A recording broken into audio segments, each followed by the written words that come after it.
last 3 Grey Cup games have been thrilling, and the Eskimos celebrated victory in one of them at BC Place. Now, for the first time since '87, Joe Faraghelli's team is back after dispatching Calgary in the West Final. Tracy Ham was unstoppable. Will he be today? He has an impressive supporting cast that includes receiver Craig Ellis and Gizmo Williams, a threat to gain serious yardage every time he touches the ball. And linebacker Danny Bass, a threat to stop the opposition dead in its tracks. The Bombers are not that far removed from Grey Cup celebration. They won 2 years ago in Ottawa. A narrow win over Toronto in last week's East Final has sent them to Vancouver. They have another shot at the Cup because they have a fierce defense led by Ty Jones and Greg Battle. Behind the linebackers to shut down opposing receivers is cornerback Rod Hill. Then there's quarterback Tom Burgess in the Bomber offense. Not explosive, but effective, especially when Robert Mims carries the ball. Those are the elements in this Grey Cup game.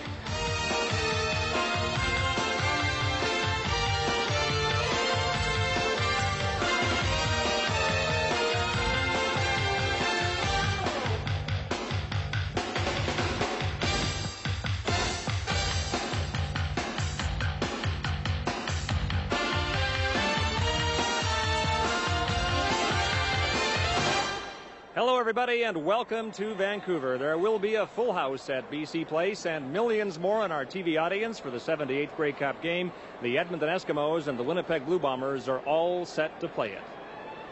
Well, the accessory events are all complete now, and what's left of Grey Cup week is for the Winnipeg Blue Bombers and the Edmonton Eskimos to reach a decision on this 78th Grey Cup championship. There's lots of talent on the field today, and I think there's potential for an outstanding matchup, the like of which we have seen in the last few years in the Grey Cup. We've analyzed this game from every possible angle. Let us just say now, these are the 2 best teams in the country. They should do this game justice. Ron Lancaster has played in Grey Cup games, and Don Whitman has described about 25 of them. They'll have the accounts of this one. Indeed we will, Scott, and in reaching a decision, Ron, as to which team is the best in the Canadian Football League for 1990, there are a couple of key areas we are going to look at. First of all, with Winnipeg, their ground game. Late in the year, Winnipeg had success with a shovel pass, Tom Burgess to Robert Mims. Well, these are the 2 key ingredients of the offense. Tom Burgess has had an outstanding season against the Eskimos. He's hit 62% of his passes, no interceptions, 5 touchdowns. He's got to keep that up today. But this particular play, just a little shovel pass forward, doesn't matter whether you hand it to him or let him run with it. When he's coming out of the backfield, they've got to have him gaining yardage. Defensively, Winnipeg, the only team in the league to use a 3-4 alignment. That means you're going to see a lot of the linebackers, particularly Tyrone Jones and Greg Battle. Boy, when you talk Winnipeg, you always talk to linebackers, and I guess these 2 in particular, Greg Battle, the outstanding defensive player. They sacked the quarterbacks of Edmonton 11 times, and Tyrone Jones had 4 of them. And they've got to get the pressure on him today. They can't allow him to run around. And if Tracy Ham does throw the ball, he'll have to be concerned with the 2 men playing the corners, Les Brown and Rod Hill, with 14 and 12 interceptions respectively. Well, they just love man-to-man defense. You know, when you can handle a guy man-to-man and know you're going to get the pressure up front, Brown and Hill are ball hawks. They can hang with that receiver knowing the quarterback has to throw it, and Rod Hill and Brown are just, they're so good at going to the football, and they feel they can shut anybody down. Is there any one play, Ron, that you think will be a key factor in today's game? Well, I think, again, we have to talk about linebackers. We continually say that's the strength of the Winnipeg defense. So we've got to always remember when you talk about the linebackers, there they are. Their main job is to confuse the offensive protection of the Edmonton Eskimos. That means the offensive line has got to know where they're coming from. Well, so what they normally do is they'll run every stunt in the book, send one that way, and then try to hit that 3rd linebacker right through an open area, get upfield pressure right into Tracy Ham's face. If they get right into his face, he can't get away from it, and they have a chance to sack him. And the Edmonton offensive line this year gave up more sacks than any other team. Tracy Ham and Taylor or Jones or whoever was in there were sacked 66 times this season. We'll be back to take a look at the Edmonton Eskimos, but first, let's pause for these messages. Welcome back to BC Place Stadium. The pregame activities continue. We're about 20 minutes away from kickoff. And Ron, in the dressing room, Tracy Ham is putting his final thoughts together about this football game. Ham this year, the leading rusher in the Western Conference. Unusual for a quarterback to be in that role. but the Winnipeg Blue Bombers will have to try and contain Tracy Ham today. Can they do it? Well, that's what we're going to find out in just a little while. Tracy Ham is an outstanding athlete. We know he threw for 4,000 yards and he rushed for over 1,000. But the key to Tracy Ham is don't let him do what he does here. He gets upfield. You must have 5 or 6 people converge on him to keep him inside. He doesn't like to scramble outside. He wants to take the direct route. And when he sees that hole up front, it's just like saying, there it is, go get it. In the Western Final against Calgary, Tracy Ham ran for 2 touchdowns. Everyone talks about Winnipeg's defense. Edmonton's defense isn't bad. They led the league in 11 categories, and their middle linebacker, Danny Bass, may be the very best in the entire league at reading offenses. Well, I think when you talk about the Eskimo defense, it's an overall concept. The whole defense is tough. If you think of what they did in regular season, Mims only had a 2.5-yard average against this Edmonton club. And when you're tough up front, that middle linebacker is going to be there. And as you say, he's the best in the league. He had 11 tackles in the Saskatchewan game, and he had a big interception last week. He's always ready for the big games. The Edmonton Eskimos also have one of the great special team players of all time in the CFL, Henry the Gizmo Williams. He could be a factor. He sure could. You know, Winnipeg prides himself on coverage. They are an outstanding covering team on punts. But if Henry Williams will catch the football, he loves to come to his right. He's not going to get outside it. He's got to do the same thing Tracy Ham does. That's immediately look for an opening, use his strength and his power to try to explode between those covering people from Winnipeg. If he does, it's instant field position or a touchdown. He can be the difference. The Edmonton Eskimos during the course of the season were the second most productive team offensively. Is there any one thing they do that our viewers should watch today? Well, they like to throw the football, and Tracy Ham is still learning how to play. What he has to do is keep control of the football until he gets a feel and he can take control. Now, what we see is the wide side of the field to the right. We say we're going to run 4 receivers down the field and just run them on a hook pattern. Now, what you hope is that the wide side linebacker, in this case the guy on the right, he fires. He comes after you. Tracy Ham now will just look to his right, hopefully, and one of those 2 people should be open. Now, it's not designed to score a touchdown, but one thing it does, it gets you a first down and 2 more shots at it, and the more chances you give a guy like Ham, the more chance you have for success. A low-scoring game or a high-scoring game? I think it should be low. I think if the score gets to the 30s, it favors the Eskimos. Scott? Well, Don, kickoff in this Grey Cup game is now less than 20 minutes away. We want to remind our audience, our game day analyst, Saskatchewan quarterback Kent Austin, Argo linebacker Don Moen will be with me throughout the game. Are the Edmonton Eskimos ready for this game? We know their head coach is. This was Joe Faraghelli, the man they call Pops, about 2 hours ago, and does he not look ready? And outside BC Place from Terry Fox Plaza, adjacent to the stadium, the fans are now filing in. Our coverage continues in a moment. Welcome back to BC Place Stadium as the Edmonton Eskimos and Winnipeg Blue Bombers are getting set to be introduced to what is expected to be a close to capacity crowd here at BC Place Stadium. They are playing the game in Vancouver for the first time since 1987, when Edmonton was also here, and with a late field goal from Jerry Corrick defeated the Toronto Argonauts by a score of 38-36. As a matter of fact, the last 3 Grey Cup games have been decided by field goals. People will remember in Ottawa that it was Michael Gray's interception that snuffed out a BC Lion drive, but just prior to that, Trevor Kennard had kicked a field goal to put the Winnipeg Blue Bombers ahead in their battle with the British Columbia Lions. And last year, of course, it was the last play field goal by David Ridgway that gave Saskatchewan the win. Ladies and gentlemen, girls and boys, we'd like to direct your attention to field level for the announcement of today's starting lineups. Voici les joueurs partants du match from the Western champion Edmonton Eskimos. À l'offensive, the starting offense. At wide receiver, le demi-espacé number 80, Larry Willis. At offensive tackle, bloqueur number 50, Blake Dermott. At offensive guard, number 54, Pierre Vercheval.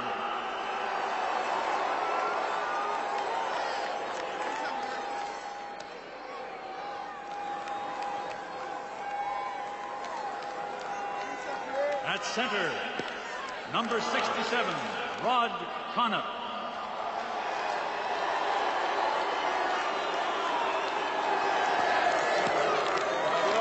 At offensive guard, number 55, Andrew McConnell.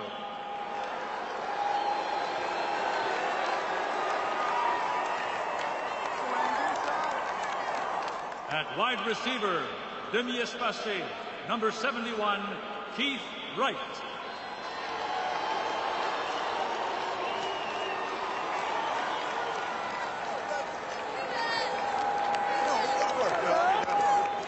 At slot back, demi-inséré, number 33, Craig Ellis.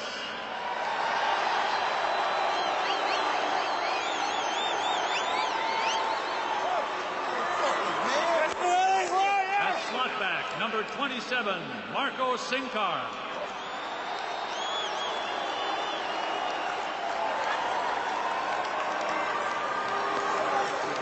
At running back, porteur de ballon, number 32, Michael Soles.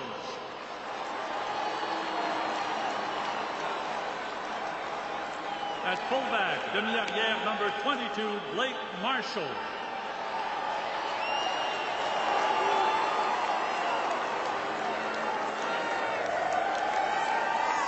At quarterback, carrière, number 8, Tracy Hand.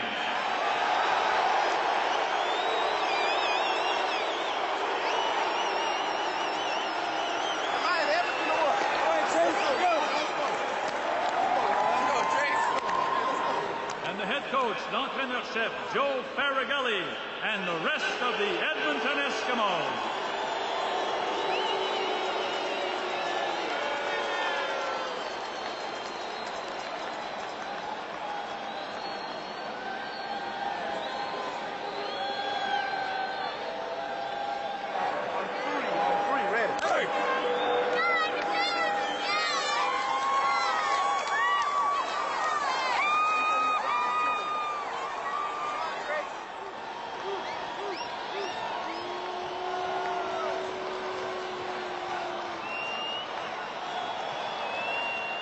From the Eastern Division champion Winnipeg Blue Bombers, les champions de l'Est à la défensive, here is the starting defensive squad.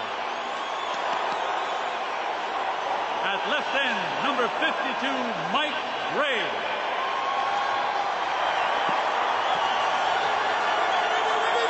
At nose tackle, blicker, number 77, Stan Mikawas.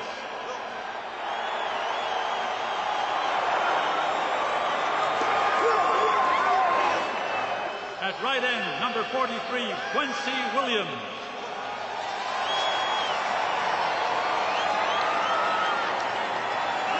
At linebacker, secondaire, number 72, Albert Williams.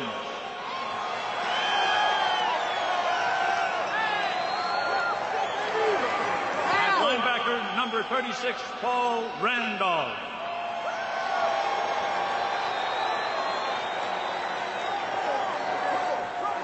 Linebacker, secondaire, number 34, Greg Battle.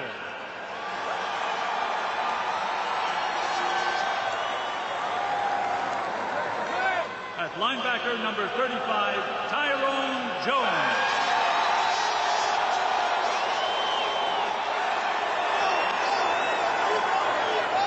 At cornerback, demi-coin, number 10, Rod Hill.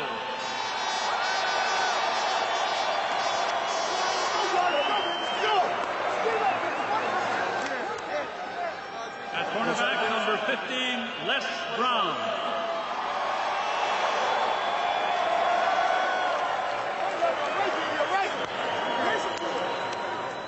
At halfback, the demi, number 30, Daryl Sampson.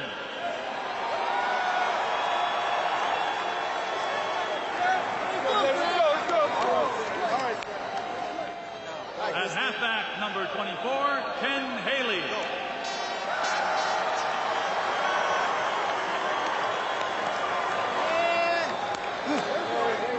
At safety, number 29, Dave Bovell.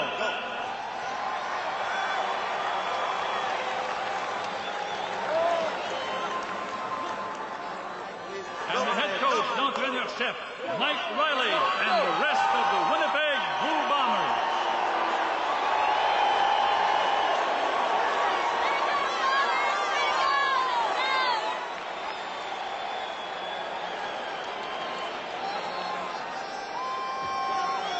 Ladies and gentlemen, may we now present les arbitres et juges de ligne, today's game officials.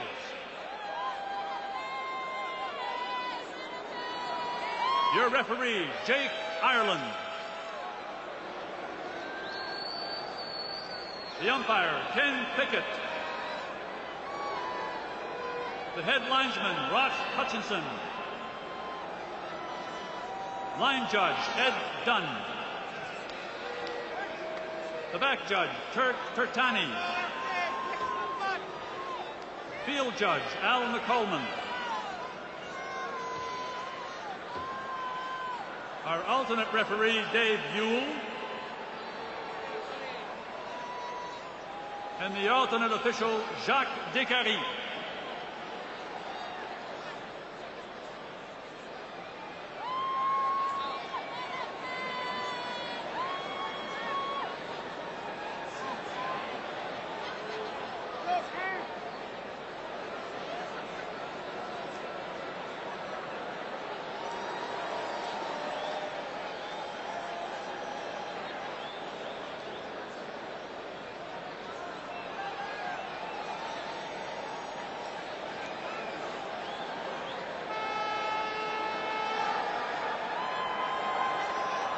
We will now have the coin toss.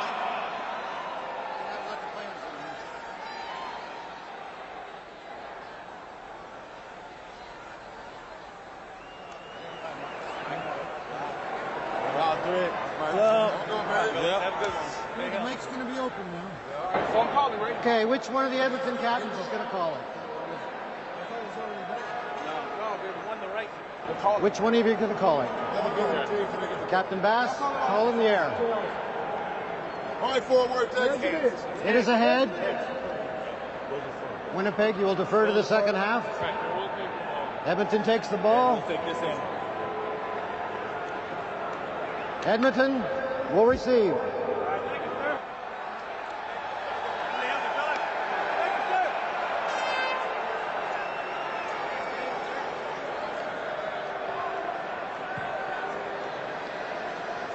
Well, the player introductions are complete, and the Edmonton Eskimos will receive the opening kickoff of this game. I want to take a moment now to reintroduce our game day analysts, Saskatchewan quarterback Kent Austin, Argo linebacker Don Moen, who have both been in this position before, which is to say, standing on the sidelines, all set to play the game of your life. You did last year when you led Saskatchewan to a Grey Cup victory. They call it the greatest game ever played. Can you possibly think back to what your state was before you took the field at this moment? Yeah, it was a mess. To be honest with you, I was really nervous, and I was really anxious to get in the game and throw my first pass. Don, you played in 3 Grey Cup championship games, won one of them. Is it possible to get wound up too tight for this game? Yeah, I think there's 2 key things that you can't do for a big game. You can't get too uptight, and you cannot be too overconfident. I don't think there'll be an overconfidence factor in this game today. And it'll be up to, we'll see which one of these teams, if any of them, are too uptight. You got to relax. You have to do the things that got you here and believe it's going to take you one more step. All right, once again, I want to remind our audience we'll have the benefit of your inside knowledge, that of Kent Austin of Saskatchewan, Argo linebacker Don Moen, throughout this game and on Live at the Half. And right now, here at BC Place, we're all set for the ceremonial kickoff. Ladies and gentlemen, at center field, it is now time for the ceremonial kickoff, le botté de circonstance. Please welcome His Excellency, the Governor General of Canada, le Gouverneur Général, Monsieur Ray Netishin.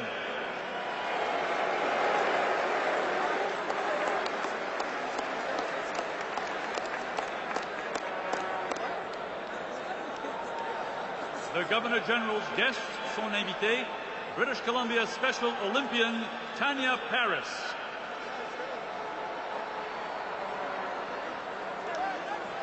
The Honorable Marcel Dany, CFL Commissioner Mr. Donald Crump, and the Chairman of the CFL, Roy McMurtry.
The ceremonial kickoff here at BC Place Stadium has been completed, and that is one that Henry the Gizmo Williams is not running back. No, I don't think he'd had any trouble getting by them. I don't think anyone there could have tackled him. The Edmonton Eskimos favored coming into this Grey Cup championship game, but in listening to the reaction of the crowd when the players were introduced, it would seem the Winnipeg Blue Bombers are the choice of the crowd here at BC Place Stadium. And now our national anthem. At this time, ladies and gentlemen, please rise and join Michael Burgess, star de la production Les Misérables, for our national anthem.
Now we have a chance for some final comments from our game day analyst. Don Moen, for the defense, linebackers in particular, is it a matter of making the first big hit to relieve the tension?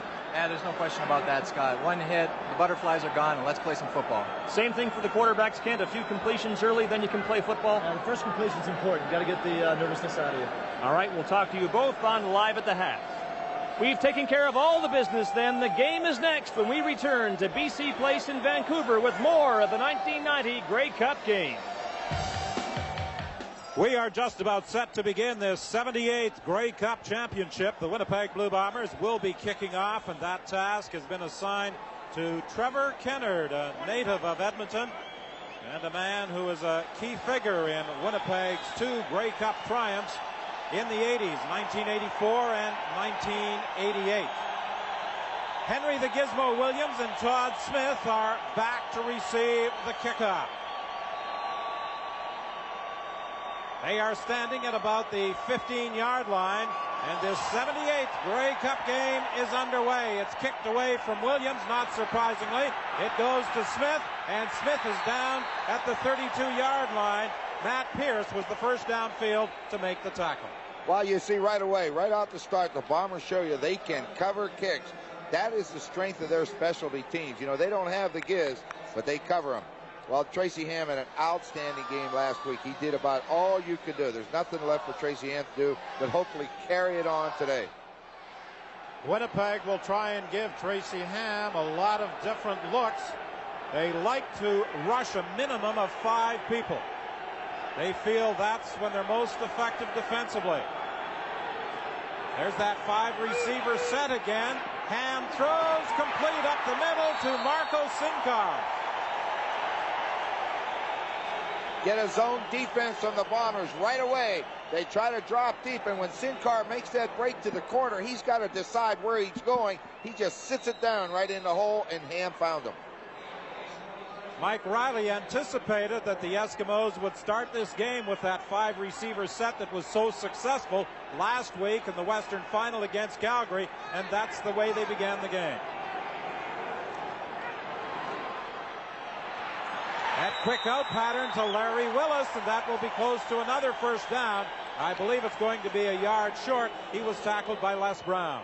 Well, you get your receivers into the game in a hurry, and Larry Willis needs to come up with a big game today. He's got the tough job. When you're operating against Les Brown and Rod Hill, you have problems.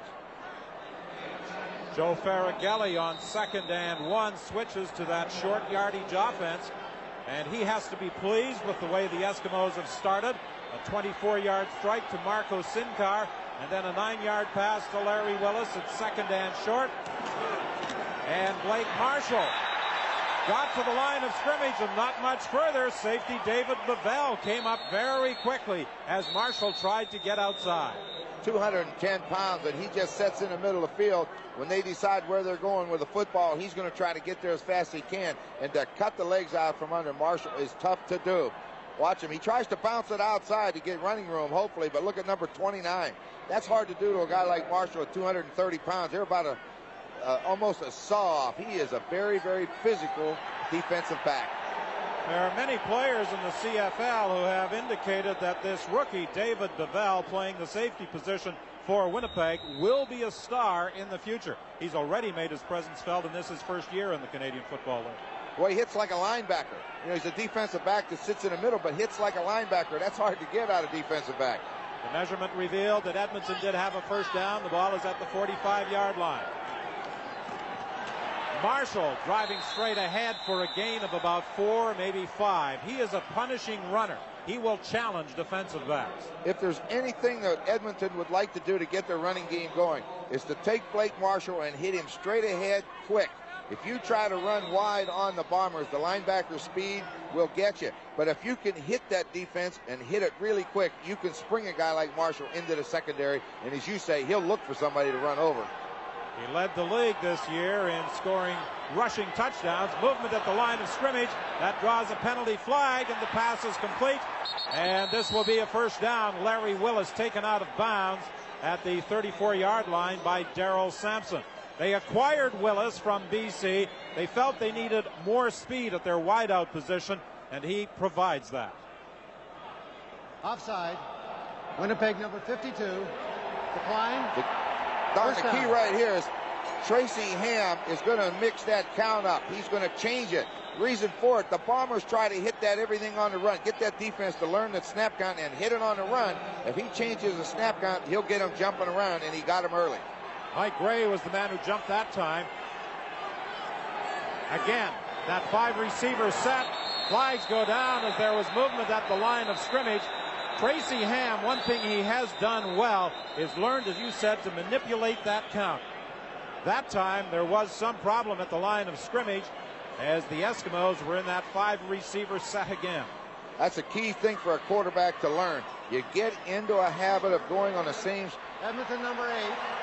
First down. The same count all the time. You must change it up. If you don't, you give the advantage to the defense. And let's face it, you call the snap count in the huddle, you want the advantage on your side.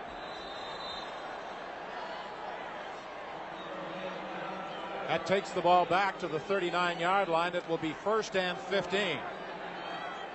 Ellis, Sincar, and Wright go wide to the left. Last week against Calgary, Ellis was the middleman. This time, he's inside. Here comes that pressure. Ham escapes, trying to run away from Mikowicz. He does, and he steps out of bounds with a gain of about 9 yards. There's also a penalty flag on the play. It could be a roughing call. A late hit charged against David Bovell. Yeah, I don't really think he tried to hit him that hard, but he did hit him way out of bounds. Bovell was running. There was a kind of a collision course with him and Ham, and he hit him, and Ham went down, and you're going to get called for that. But he didn't really lower the boom on him, but it is a penalty. But here's the job. If Tyrone Jones spins to the inside, when you spin inside, you allow Ham outside, Now he does what he does best. Now right here, see, out of bounds, they just kind of had a little, they run a collision course, but hey, you hit him, you take the consequences. And that penalty moves the ball to the 15. It's 1st and 10 for the Eskimos.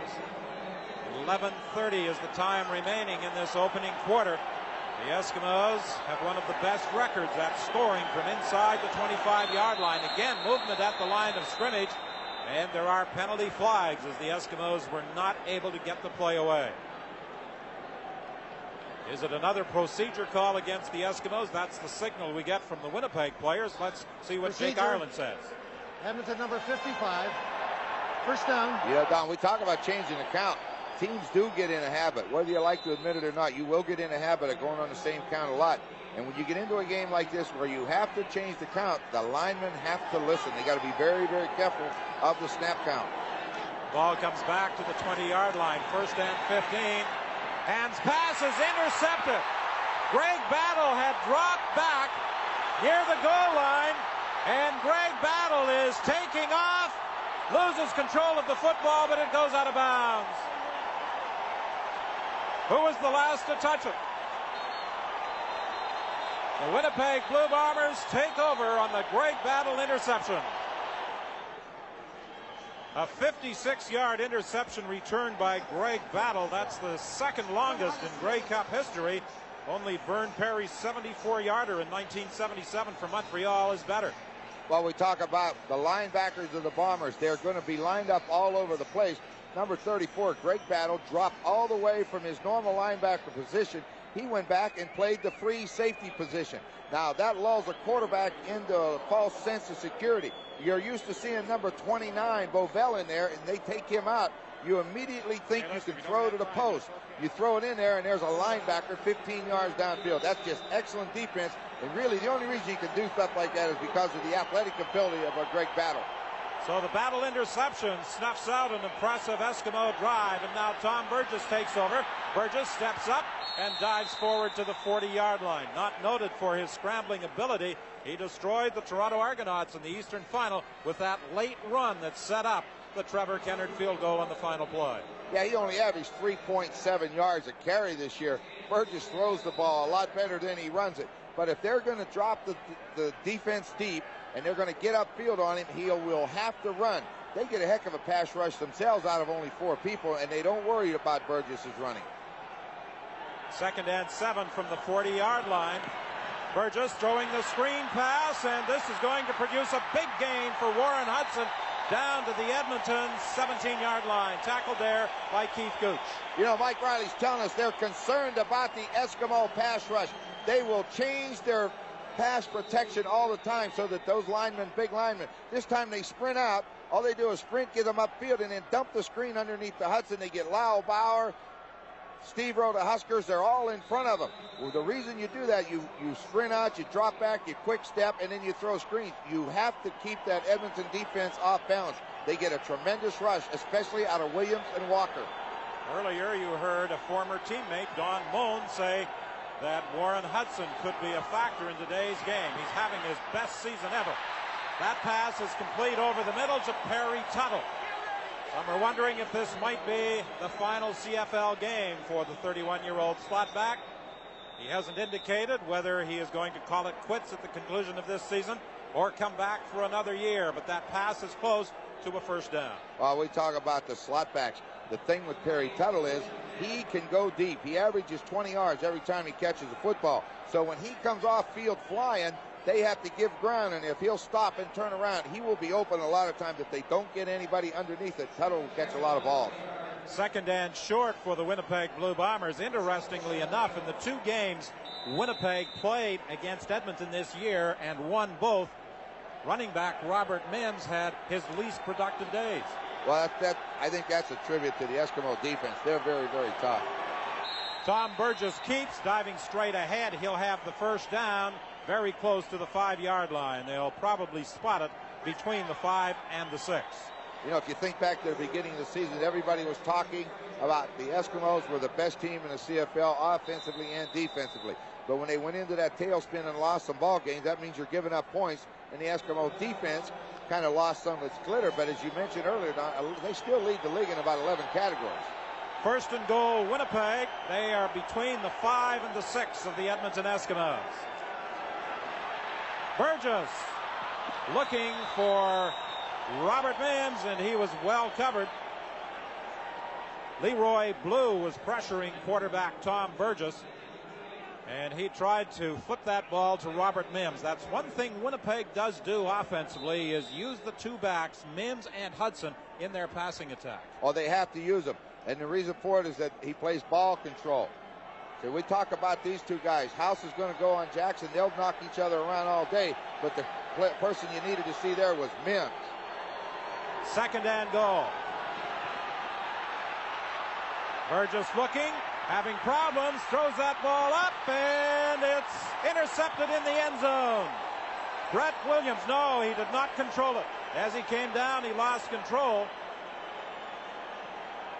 We saw Tom Burgess start the run, started forward, then at the last minute moved back. But that defensive line, as we said, they can go all over. Brett Williams took the angle to cut him off, and when Burgess threw it up for grabs, he should have had it. He just dropped it. It hit him right in the stomach.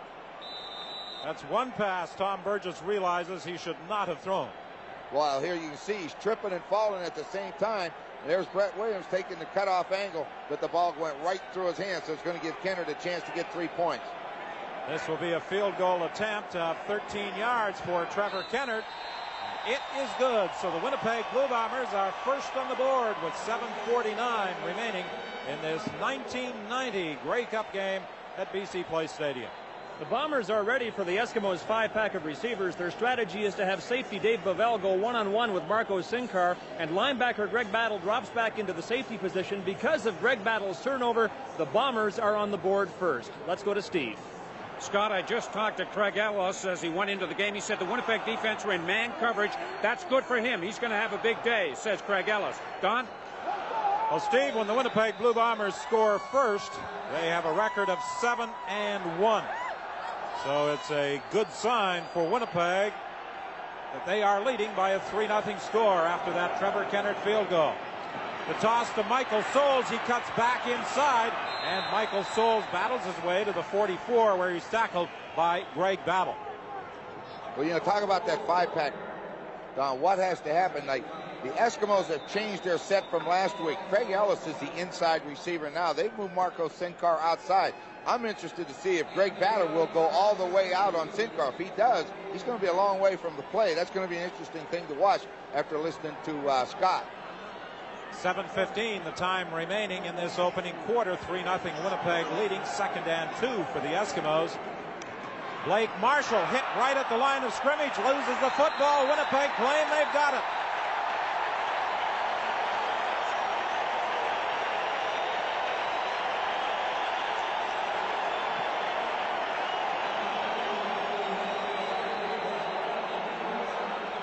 So with an interception and then the fumble recovery, the Winnipeg Blue Bombers get another scoring opportunity.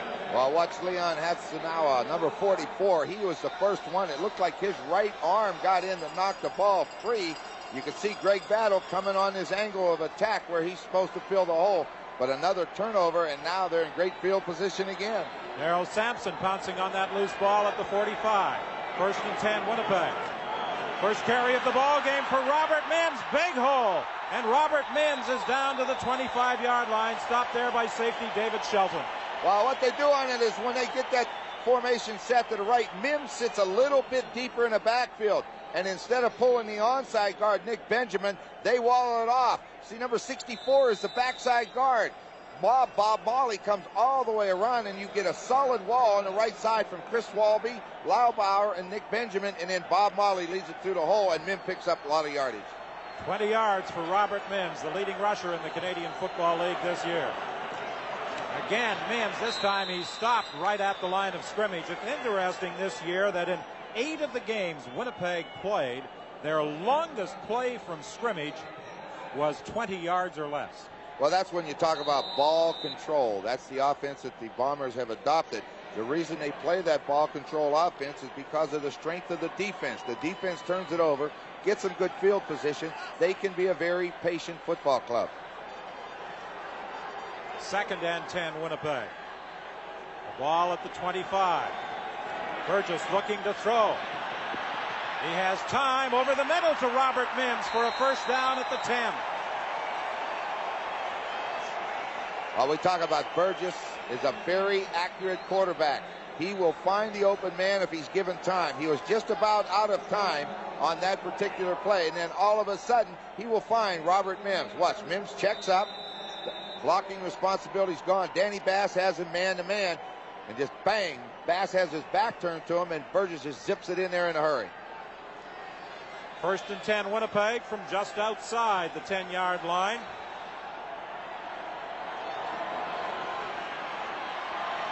Burgess looking into the corner of the end zone. He was trying to find Eric Streeter, and Andre Francis had him well covered. Now he's getting good pressure, too, from Mike McLean and Leroy Blue, both of them after him. Burgess threw it short, threw it out of bounds. Nobody was going to get it, but he doesn't take a sack. Andre Francis sits outside. If he's sitting on the outside, you're going to have trouble beating him on and out. That's about as well as you can cover a wide receiver, so Burgess just threw it out of bounds. There was some doubt whether Francis would be able to play in this game because of a badly dislocated thumb that took him out of the Western Final against Calgary. But he has a cast on that thumb, and he is in the lineup. Second and 10, Burgess into the end zone. Lee Hull, touchdown!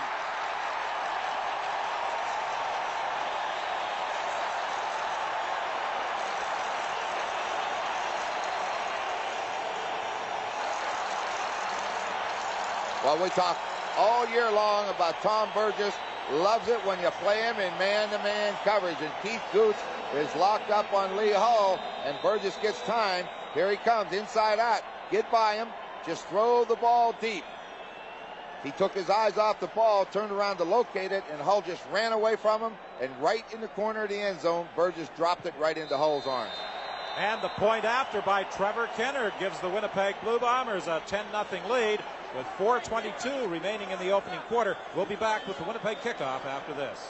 2 turnovers and 2 scores for the Winnipeg Blue Bombers. The fumble recovery, the touchdown pass to Lee Hull from Tom Burgess. While we talk about Burgess, watch where he drops it. Right in the corner of the end zone. And when Gooch turned to find the football, Hull just kept going, and Burgess just dropped it in. You don't drop it any better. It has to come down at an angle. Hull's there waiting for it. A product of Holy Cross, a late season addition to Winnipeg after the injury to James Murphy. Trevor Kennard kicking off. Again, Todd Smith starts back with the ball, and he runs into James West in the vicinity of the 39-yard line. A 25-yard run back by Todd Smith. He is partnered on that kickoff return team with Henry the Gizmo Williams, and it would appear that Winnipeg's objective this afternoon is to keep the ball away from Williams. Yeah, they're having a little game down there. Williams and Todd Smith keep changing side, and Kennard just watches for him and kicks it to the side that Smith lines up on. 10-0 Winnipeg leads, 4:07 remaining in the opening quarter. It's first and 10 Edmonton, the ball just shy of the 40-yard line. Again, that 5-receiver set, that pass complete over the middle to Blake Marshall, and he'll have a gain of 6 or maybe even 7 yards. Tyrone Jones and Greg Battle both were in on the stop. That particular time, they only rushed 4, and that's very, very unusual. But the linebackers drop out of there. They're in that 5-receiver set, and Craig Ellis is in the inside, and he's trying to go down behind Jones and Battle, but he wasn't open, so bang. Come off underneath and take what you can get, and that's 7 yards. Defensive Player of the Year in the Canadian Football League, Greg Battle. On second and 3 as Tracy Ham throws this one up. It's incomplete. Well, we said they came with 4 last time. They brought some that time. Albert Williams, number 72, was there to put a pretty good hit on Tracy Ham along with Tyrone Jones, and you saw the ball just flutter. Now, you got a little bit lucky. He had an interception down low. He's lucky he didn't get another one. But Albert Williams is a big, big man. Watch him coming from one side and Tyrone from the other. 240 pounds is Albert Williams. That ball just flutters up in the air. Ray McElready stands back at his 30-yard line, the rookie with his first Grey Cup punt.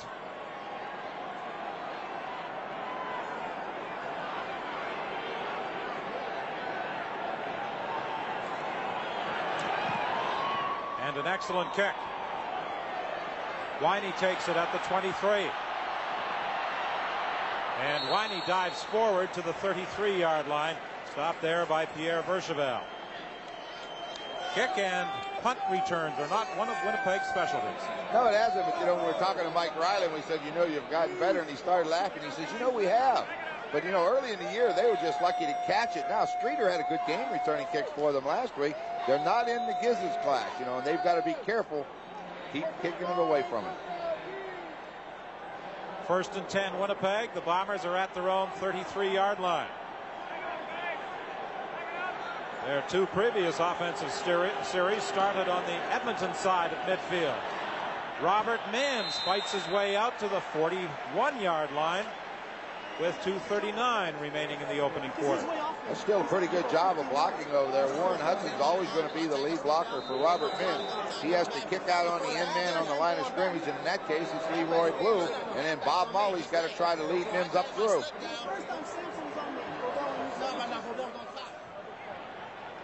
The Edmonton offense discussing the type of coverages they are facing. Burgess throws that pass over on the far side of the field, incomplete. He was looking for Rick House. Catch him in that man-to-man blitz, and you come after Burgess. He reads it fast, and he gets rid of the ball quickly. That time, Rick House just down and out, tried to get the first down. He threw it low. The veteran Bob Cameron comes into the ball game for his first punt of the day. 1 man back. That's Henry the Gizmo Williams.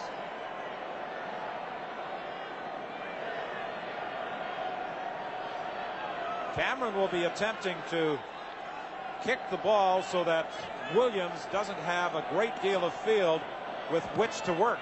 You try to kick it from the hash mark to the numbers. You put it in the middle of the field, you ask for trouble.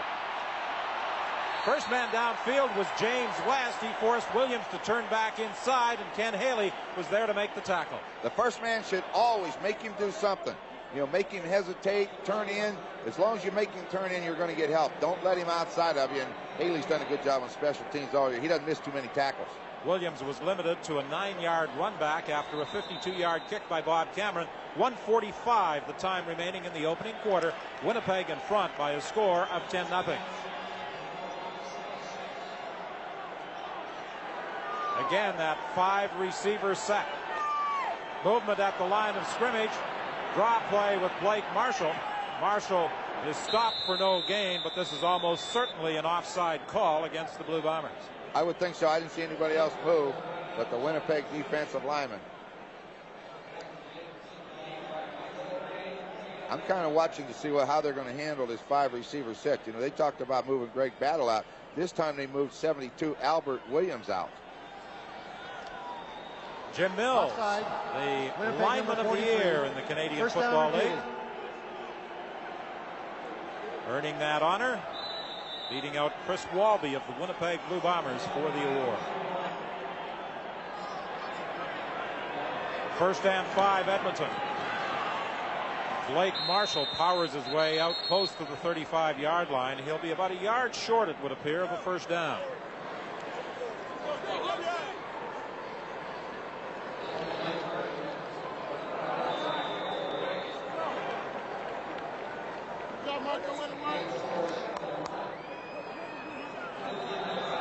It's 2nd and 1 for the Eskimos. We're into the final minute of this opening quarter.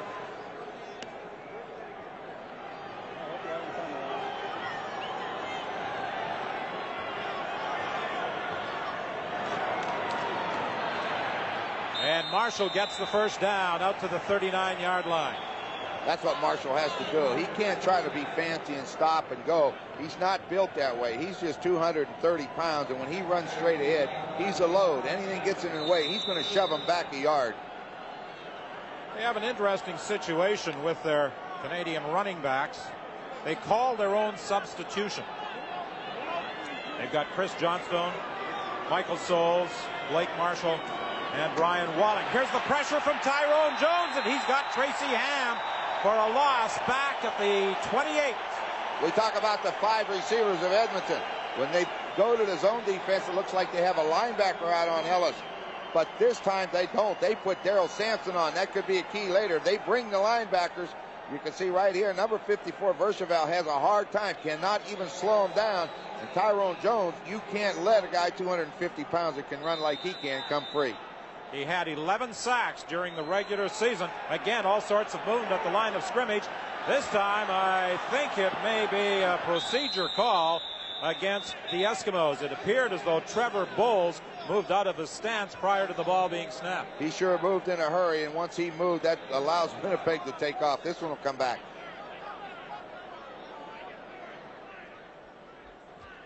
Procedure. Edmonton number 66. Decline.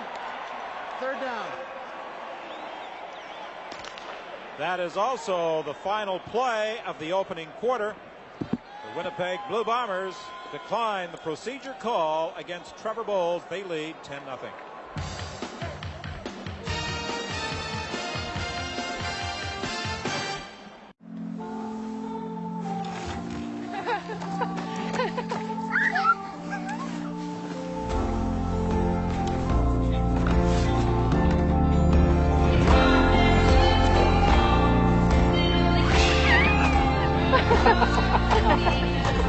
Here's to the everyday things that end up being everything. Here's to all things simple, with casual clothing and footwear from Marks. Tyrone Jones, the 1985 Shenley Award winner with that sack of quarterback Tracy Ham, is now #1 in career sacks in Grey Cup competition. He leads some impressive people in that category. Rick Klassen played most of his career with the BC Lions. Dave Fennell, Dr. Death with the Edmonton Eskimos. Grover Covington, the CFL's all-time sack leader with Hamilton. Another fine kick by McAready. Winey takes it at the 18. And Winey is downed at the 31. One of the reasons Winnipeg doesn't have great returns is that they place their emphasis in going after a block. Well, when you have Rod Hill, who's had the success that he's had coming after the kicker, and then when they got Rob Crefo, that 6'6" coming up the middle, they put fear in the other team, so they don't worry too much about the returns. They take their chance at blocking them. We so often refer to that statistic, second from the bottom on the left-hand side. That has been the key of the game so far. 2 turnovers, both led to points, a field goal and a touchdown. Warren Hudson is stacked up inside. It's going to be tough to run up the middle against the likes of Mike Walker and Brett Williams. Well, you get those two inside, put Danny Bash right behind them. That you're asking a lot for your offensive line to be able to root all 3 of them out of there. Trying to run against that man is almost more difficult than trying to find a genuine Milli Vanilli recording.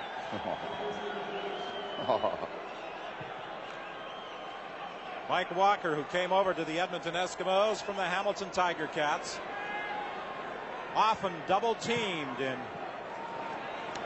team's offensive schemes. Is this really the Tom Burgess we have come to know over the last couple of years? He runs for what appears to be a first down. Well, you pick your spots. You don't have to run every game. You just pick the games you want to run in. One thing you know for sure, if he gets hurt today, he's got a long off season to get well. Again, just a 4-man rush. See, Leroy Blue upfield. They wall off the defensive line, in that case, Mike Walker, and then he just runs until Danny Bash can finally go get him. 1st and 10 from the 43-yard line. The fake to Robert Mims, and Burgess carries to the 45. Right now on the sidelines, let's bring in Steve Armitage. Don, just a few moments ago, quarterback Tracy Ham called a mini-team meeting of the Edmonton Eskimos to get this club fired up. They are very flat. They are down, so Ham decided, not the coaches, to take things into his own hands. Don? Steve, I think some of the problems may be in trying to figure out what Winnipeg is doing against that 5-receiver set. Yeah, they're changing it up. They're not giving the Eskimos the look that I think the Eskimos were expecting. Tom Burgess throws that screen to Warren Hudson. Hudson was tripped up from behind by Brett Williams, but he still gets the first down. When you catch a team in a man-to-man blitz and Larry Ruck come from his outside linebacker position inside up the middle, and then all Hudson does is just give him a shove or let him go and then throw it in the hole. Watch coming from the right. There's Larry Ruck coming. As soon as he goes by, Hudson just turns around. You get the 2 blue jerseys right out in front of him, and Hudson's got a lot of running room. 1st and 10. The ball is at the 52 of the Eskimos. Pass to Streeter. He was one-on-one with Andre Francis, and then Larry Ruck came over to help out.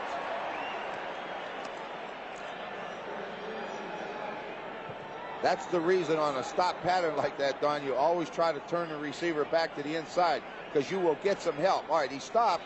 Now Francis comes up outside in, so he has to go in, and that's what you should get. A linebacker coming across to help him.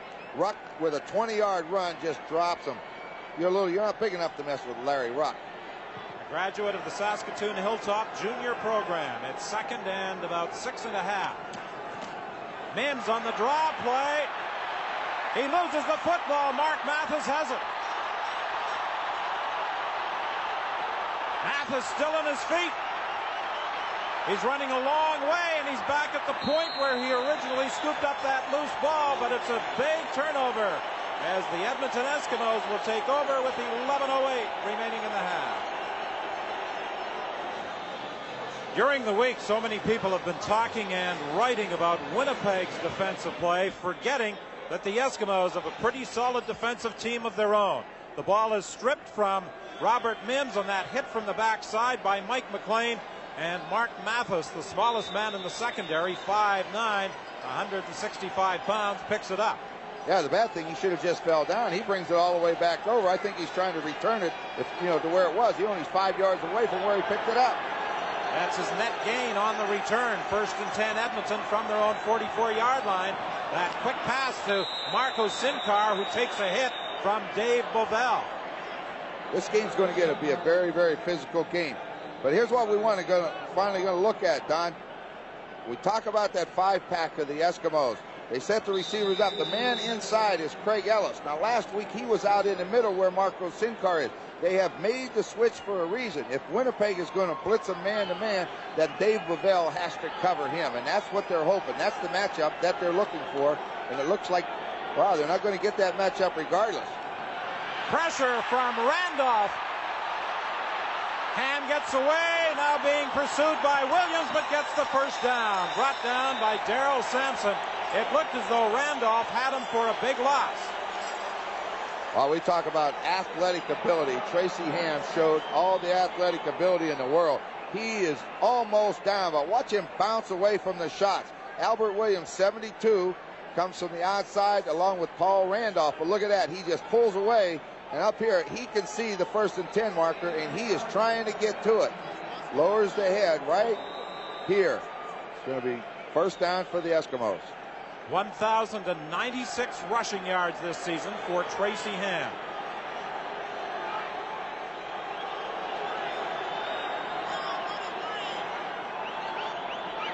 First and 10 from the 54. He gives the ball to Blake Marshall, and he'll have about 5. Stopped by Mike Gray. We've had a lot of extracurricular activity after the last 3 or 4 plays inside between Winnipeg and Edmonton, and it doesn't matter whether it's offense or defense for either team. It's a pretty heated rivalry over the years, but it seems like this year they're just not very fond of one another. Well, both coaches, Joe Faragelli and Mike Riley, told us that they expected a very physical football game. Here comes Albert Williams from the backside. Ham gets the pass away. It was behind Craig Ellis. And one of the reasons it was behind Craig Ellis, Ham had to throw it a lot earlier than he wanted to. And what they're doing in the secondary with it, they wanted to get Bovell on Ellis, but they're not getting him. What they're doing when they're in man-to-man cover, they are bringing Haley inside to cover Ellis right here. See, he's got him man-to-man. All this is a crossing pattern. You get the collision, but Ham didn't have a chance to throw the football. Haley and Bovell ran into each other on that crossing pattern. McAreedy goes back to the 45-yard line with 8:46 remaining in the half. Edmonton trailing by a score of 10-0. Winey and Streeter are back for this 3rd down kick. And it's another good one by the rookie. Winey lets it bounce into the end zone. And he draws a no-yards flag. He had Shelton trapped inside. An alert play by Ken Winey. It looked as though it was going for a single point. It will not. Winnipeg's original attempt on that Ray McAreedy punt of 55 yards was to concede a single point. There was a no yards call. Winnipeg has declined. They are going to give Edmonton the single point. They prefer to get the improved field position out to the 35-yard line. Yeah, Mike Riley's intent initially was to concede the single point anyway. Yeah, they let the ball go. They didn't try to catch it. They wanted it in the end zone. So when they got caught for no yards, if they get rid of the point, they only get the ball out to the 10. He didn't want it there. He says, I was going to give you a point. I'm going to give it to you because I want good field position. Burgess to the sidelines to Rick House, his first catch of this Grey Cup game, taken out of bounds at the 41 by Mark Mathis. Rick House, the leading receiver this year for Winnipeg. Winnipeg did not have a receiver with 1,000 passing yards. No, I was a little bit surprising, but I think basically it comes down to the injuries. You know, Murphy was in there for a while. Tuttle was in and out. When you don't have the guy in there all along to be your big gunner, you're not going to get the 1,000 yards. When you look at Edmonton, Larry Willis had 1,000 yards, but most of them were with BC.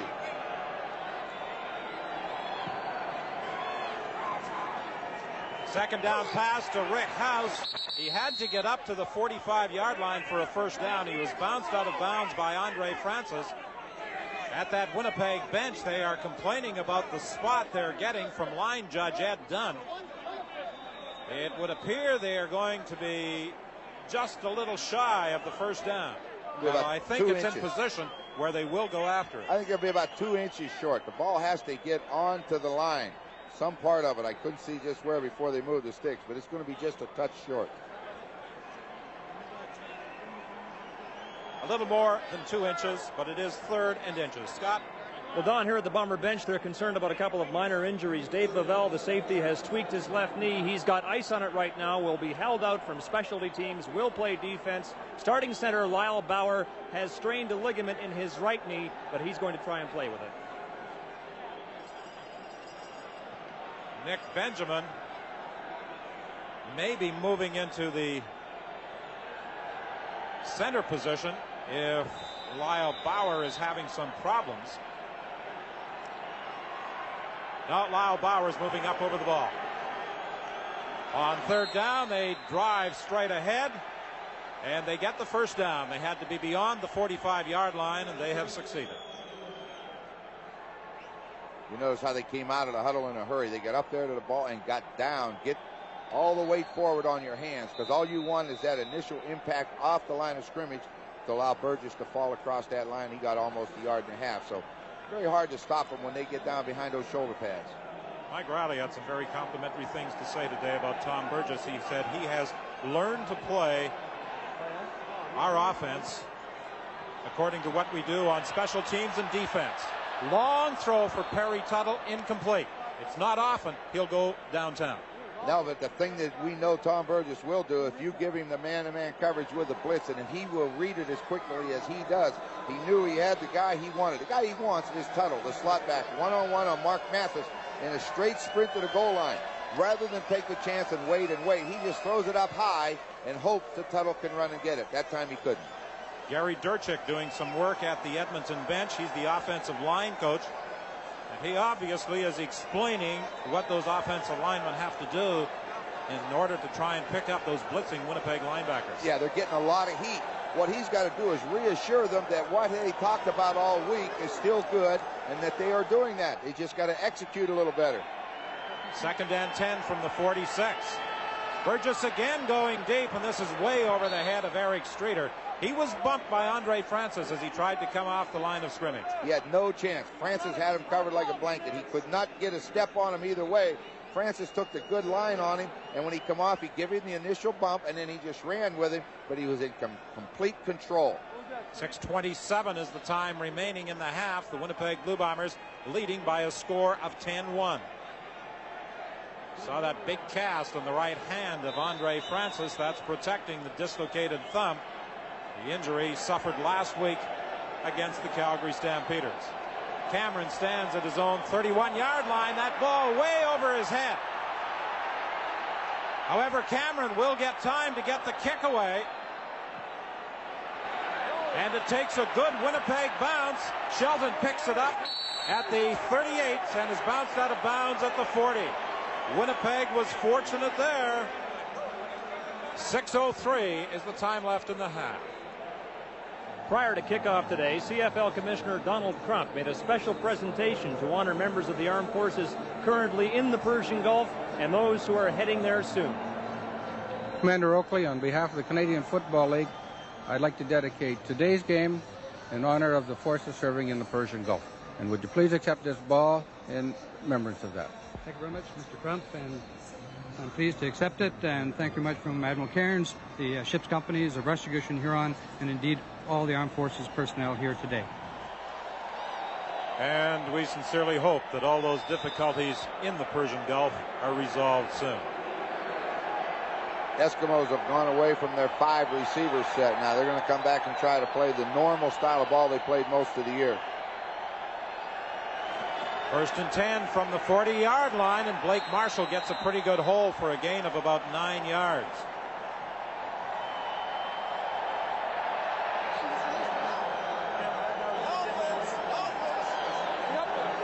That's Stuart Hill over there helping on the sidelines. How they missed the 17 quarterback sacks that he contributed during the course of the year. Well, Stuart Hill and Reggie Taylor, you just cannot take people out that are so vital to you. You know, you get the great rush inside from Walker and Williams, but Hill on the outside, boy, he gets there quick. It's a big, big loss for the Eskimos. 2nd and 1 after Blake Marshall picked up 9. And this time Marshall is across the 50 for a first down. It's block it down and pull the left guard, Pierre Vercheval, number 54. He just wants to try to find a little bit of a crease that he can get through, and if he can get through it, then Marshall wants to follow him.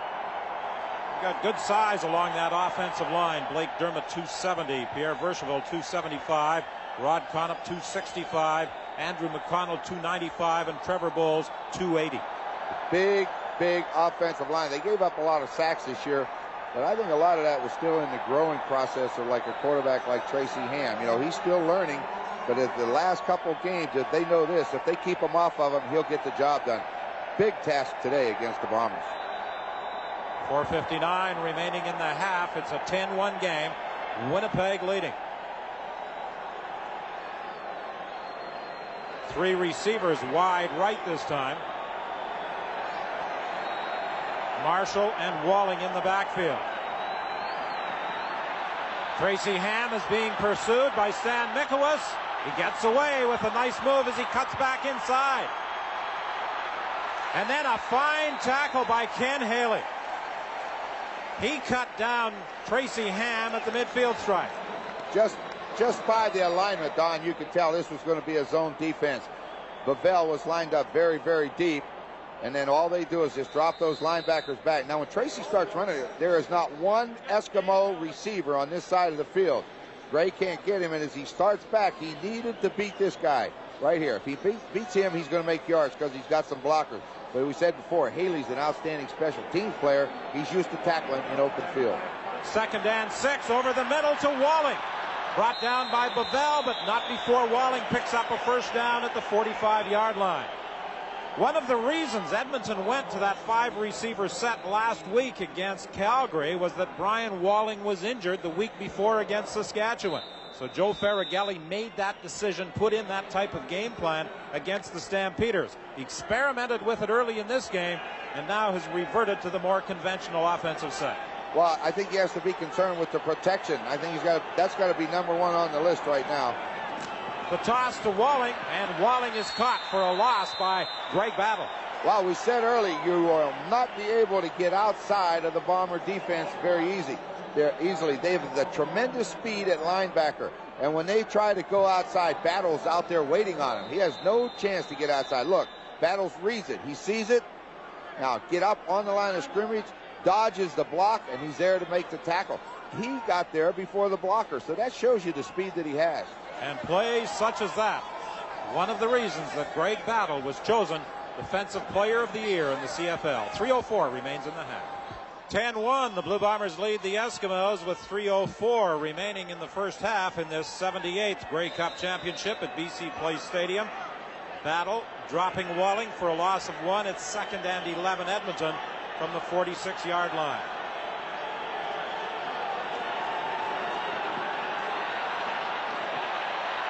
over the head of the intended receiver, slot back Craig Ellis. He led the league in receptions this year with 106.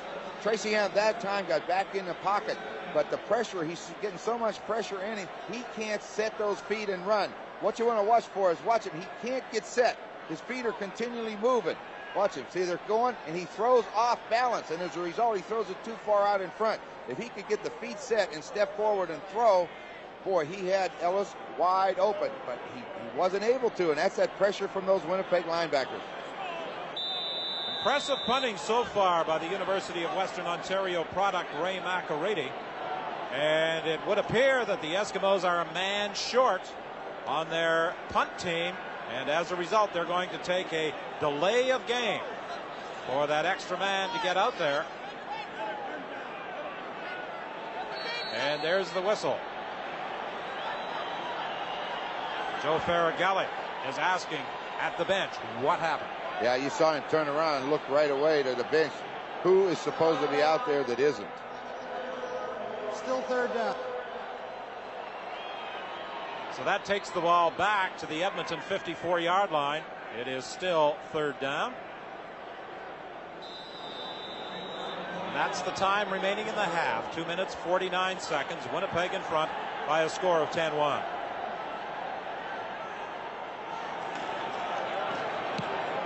Another fine punt by McArady. Winey goes back to the 5-yard line and dives forward to about the 24. Scott? Don, on Live at the Half today, we'll check in with some Canadians who are watching this game in Fort Lauderdale, Florida. We'll talk to the head coaches. We'll watch some of the halftime show here at BC Place. We'll hear from our game day analysts, Kent Austin of Saskatchewan, Don Moen of Toronto, and Hall of Fame commentator Don Whitman will have some analysis of his own with another member of the Hall of Fame, Ron Lancaster. Yes, we're pleased to say that Don Whitman was inducted yesterday into the Canadian Football Reporters Hall of Fame. Congratulations, Don. Thank you, Scott. Those fellows show up every year at the Grey Cup game and obviously enjoy themselves.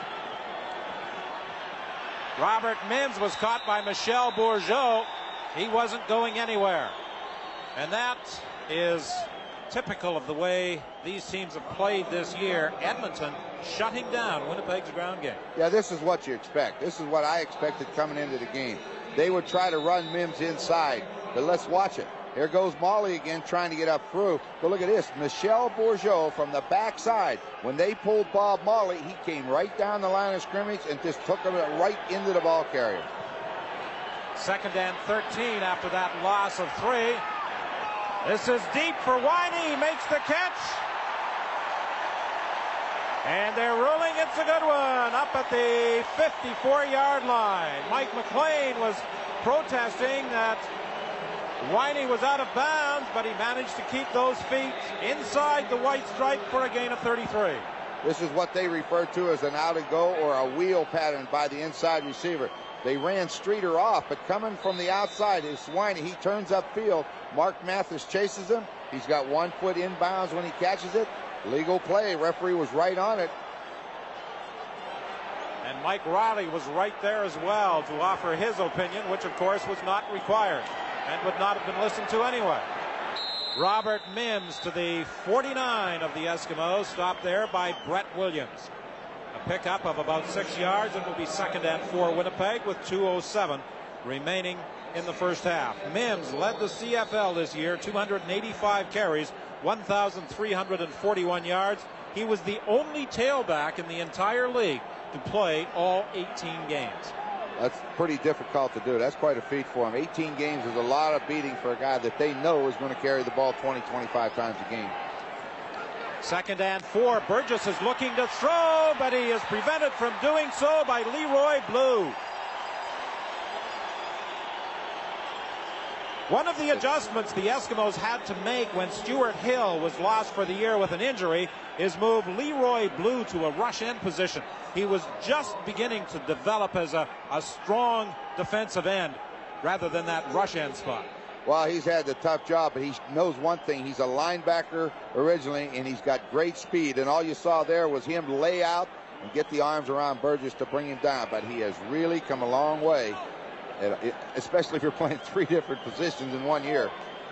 Yes, he's been at the linebacker spot. He's been at that rush end position, and he comes up with a Grey Cup sack as he drops Tom Burgess back at the Winnipeg 49-yard line with 1:44 remaining in the half. Nick Benjamin, who centered the ball on that previous punt, this time gets it back accurately to Bob Cameron. And again, the ball takes a Winnipeg bounce. Williams on the sidelines has nowhere to go. That's just what a coach wants. Kick that football, hash mark to the sideline. And it's better if you can go from the numbers to the sideline. That time, it was right in the middle, and all the blue jerseys just come down, and they close the door. You have nowhere to go, no return. A 46-yard punt, a 1-yard run back. Mike Riley said that's what the Winnipeg Blue Bombers would attempt to do, directionally punt the football, and that time it worked very well. When you punt from the middle of the field, very difficult to kick it out of bounds, but you kick it away from the Giz, make him go get it. 1:31 remaining in the half. Many anticipated it would be a low-scoring game, and so far it has been just that. A tough defensive struggle here at BC Place Stadium. Blake Marshall puts his head down and challenges a couple of would-be tacklers. Paul Randolph made the initial contact with Blake Marshall. Well, you try to come up the middle, you know, those linebackers aren't going to move until the quarterback goes past the fullback. He just sat right in there and waited on it, and all he does is go and make the hit.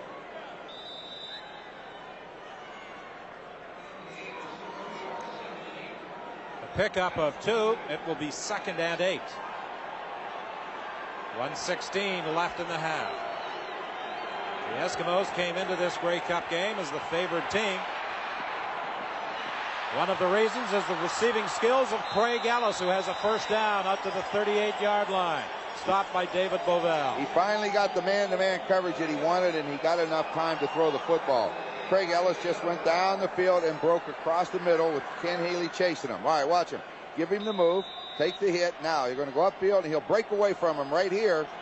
Lead him away. Come back to the football and catch it. And then Bovell has to make the tackle, but it picks up the first down. We're into the final minute of this opening half. Taking a lot of time. 1st and 10 from the 38-yard line. Ham over the middle again to Craig Ellis. All season, Craig Ellis was the favorite target for Tracy Ham. He caught that one in front of Ken Haley, who brought down the Edmonton slot back, not before he picked up another first down. He should be on the line of scrimmage. They should be in a hurry-up offense. They're down to 40 seconds. He was scrambling around that time. Ellis does find the hole, which he can do, and he does it well, but he's wasting time.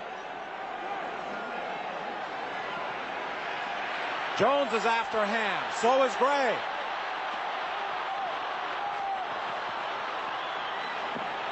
Ham goes out of bounds, about a yard short, it would appear, of a first down. He used 23 seconds. When the ball was snapped on the clock, there was 48 seconds left.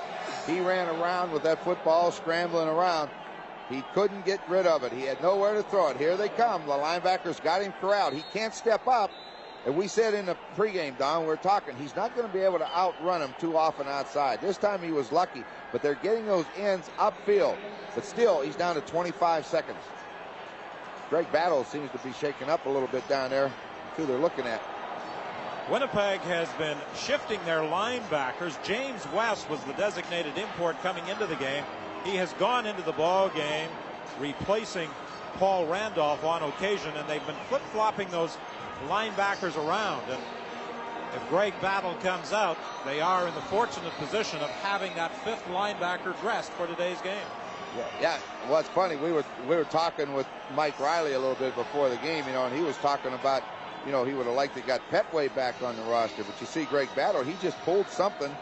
It would never, no contact or anything. He just turned to run with Marco Sincar, and he pulled up lane. So as it's going to look like it's going to turn out, it's a good thing they got James West dressed for this football game today. So Greg Battle will come out. James West will go in. He missed 7 games as the result of a broken arm.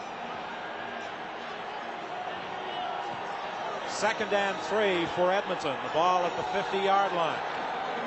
Quickly inside to Craig Ellis for a first down. See, this is what I was expecting Tracy Ham to do. If they're going to fire those linebackers like they like to do, you just stand up and throw that football over top of them. Craig Ellis sees that linebacker go. He's a very, very smart receiver. He'll find an open area. You give it to him. Craig Ellis provides the Eskimos with a first down. 20 seconds remaining in the half. Tracy Ham gets that pass away over the middle, and a Craig Ellis reception provides the Eskimos with another first down. 4 That's what we have. Passes Tracy Ham, Craig Ellis show right now, just down and across the middle. But 13 seconds, he's still got to get ready. There he comes, wide open, zone defense. Find the hole, make the catch. Haley chases him across and makes the tackle. But they got time for 2 plays yet. Ham 4 for 4, throwing the football 56 yards. Keeps right in the end zone. Knocked away by Les Brown. Great coverage by Les Brown. You know, he give him a step, 1 step, and then all he did was run with him, looking back at the football all the way down the field. And when that ball was in the area, Les Brown just turned around and bats it down. All right, watch the coverage. Look at Les Brown. Look. He's got him inside. Now he's watching the football. Watch him close. Right?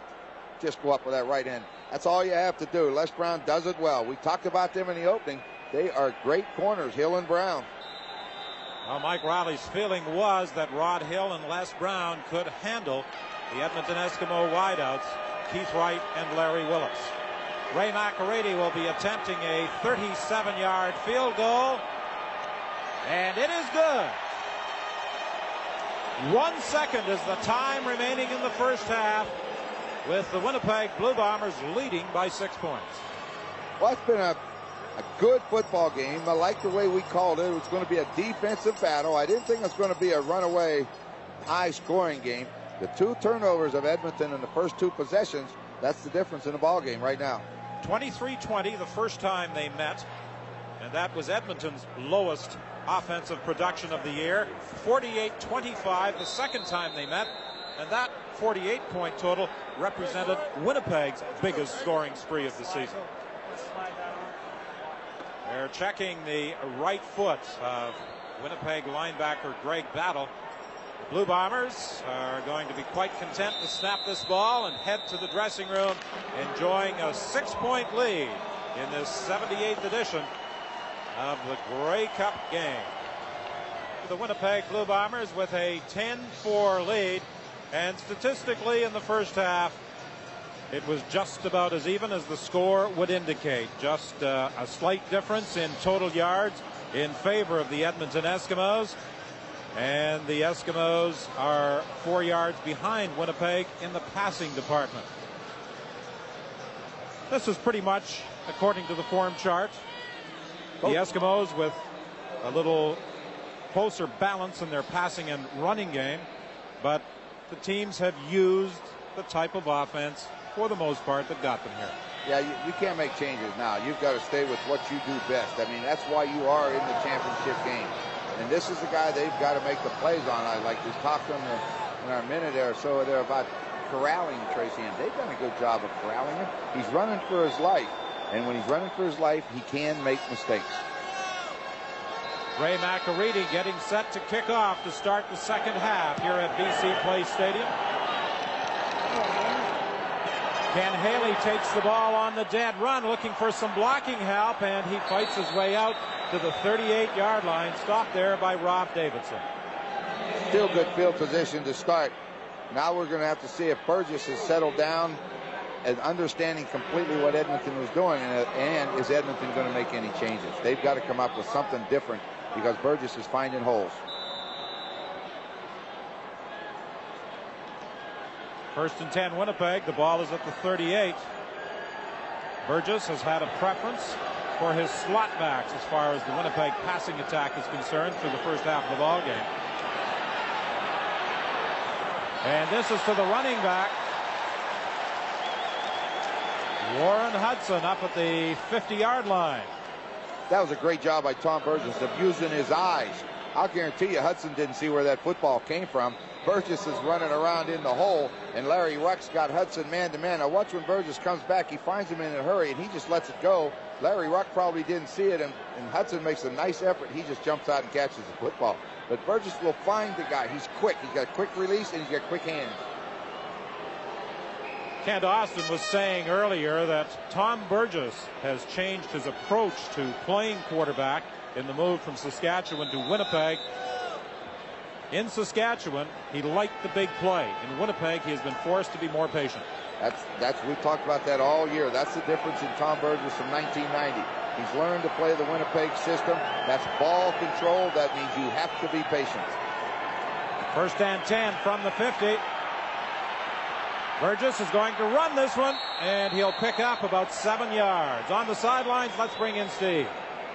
Don, this is the kind of news that the Eskimos and their fans didn't need to hear. At the half, the veteran receiver, Marco Sinkar, was taken to the hospital with a bruised kidney. Sinkar taken to the hospital with a bruised kidney. Don? Marco Sinkar, who has participated in 7 Grey Cup games, and that is indeed a blow to the Edmonton Eskimos. So Joe Farragelli will be forced to make some offensive adjustments as a result. They're going to be short of a first down. Michel Bourgeau stopping Warren Hudson.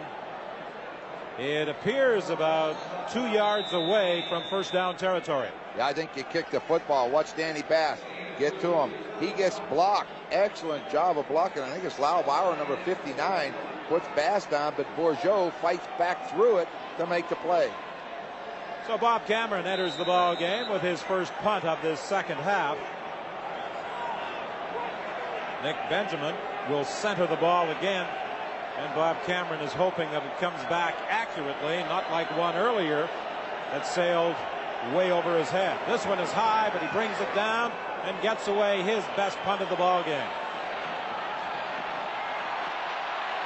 And Greg Battle was downfield quickly, and with help from Nick Benjamin, they bring down the Gizmo. No return after a 46-yard kick.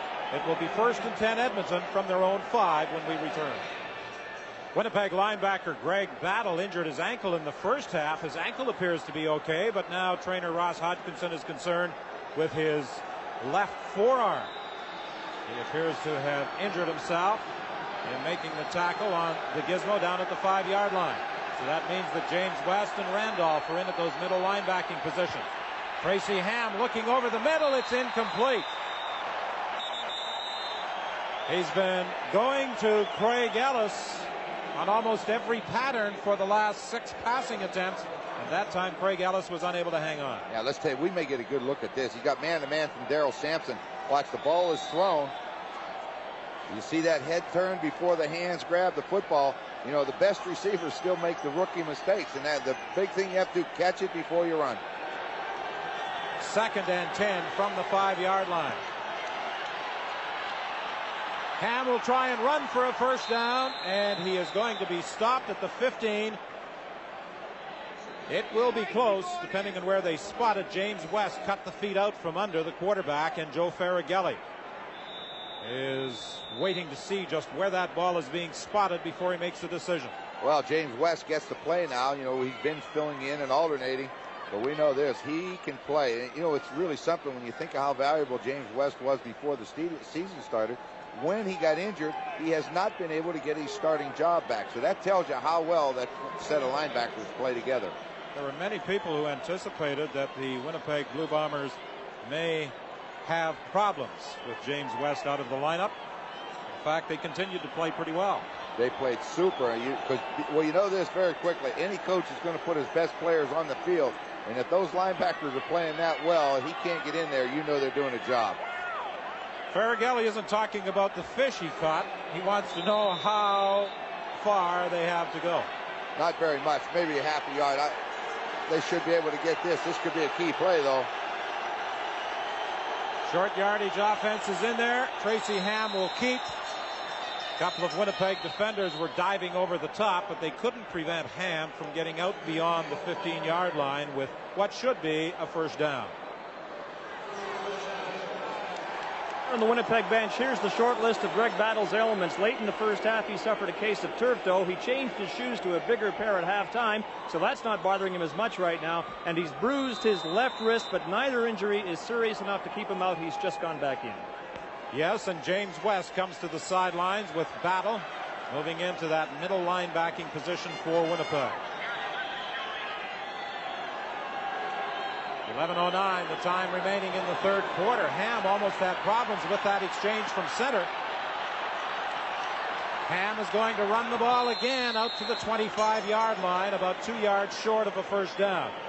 Ron, with the heat in this building, do you think that the Winnipeg Blue Bombers defensively, with all the running around they're being forced to do and chasing Tracy Ham, are going to encounter some problems in the fourth quarter? You know, that could be a factor. They have done a lot of running, and it looks like that's going to be the name of the game for the rest of the 2.5 quarters, I guess, that we have left, or 1.5. They're going to have to chase him, and those linebackers will get tired. Might be a good time to put Steve Taylor in and let him run around and really tire him out.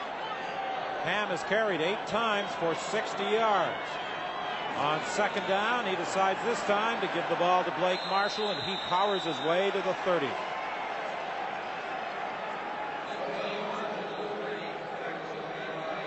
Marshall followed the block of Pierre Bercheval.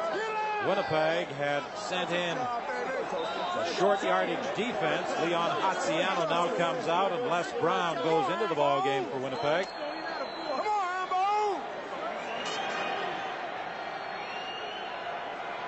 Willis and Craig Ellis line up to the left. Ham looks over the middle, and it's intercepted. Battle with his second of the game. He may score. He will easily.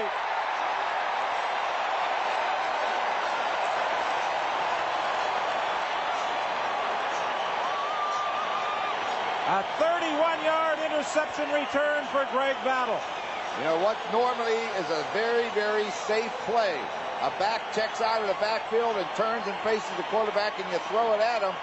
Turns into disaster for the Eskimos. What's to the right of your screen? Greg Battle.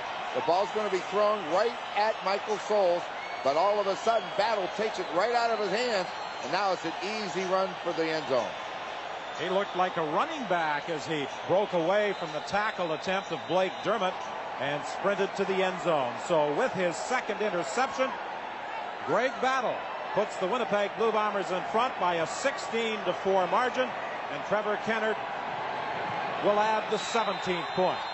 9:44 is the time remaining in the third quarter. The Winnipeg Blue Bombers leading 17-4. Battle's interception return is certainly worth diagramming in our CBC playbook. Well, if you look at Greg Battle at the bottom of the screen, number 34, he's going to be looking at Michael Souls, number 32, coming out of the backfield. All right, Michael Souls will come straight down the field and run a hook pattern. Greg Battle just drops into his zone, and he watches Tracy Ham. When Tracy Ham turns his head, all he does is react right here. As the ball's thrown, he reacts to the football, just takes it out of his hands, and from then on, it's game over. He just jogs in for a touchdown. Well, earlier this week, Greg Battle was acclaimed as the best defensive player in the Canadian Football League. He has designs on earning similar honors in this Grey Cup game. Well, I'll tell you, he's been everywhere. I mean, we've seen him at free safety. We see him making tackles behind the line of scrimmage, and now he intercepts a pass for a touchdown as a linebacker. I don't know what else he can do. Smith pitches the ball to the gizmo for this kickoff return, and he's upended at the 39-yard line. Albert Williams was the first to make contact with Henry Williams. A 25-yard run back after a 61-yard kickoff. At the conclusion of the game, the outstanding player, the best defensive player, and the best Canadian player will be presented with carvings along with an RCA camcorder for the Molson MVP award winners. The only thing on that screen right now, those two interceptions, have hurt Tracy Ham and the Eskimos.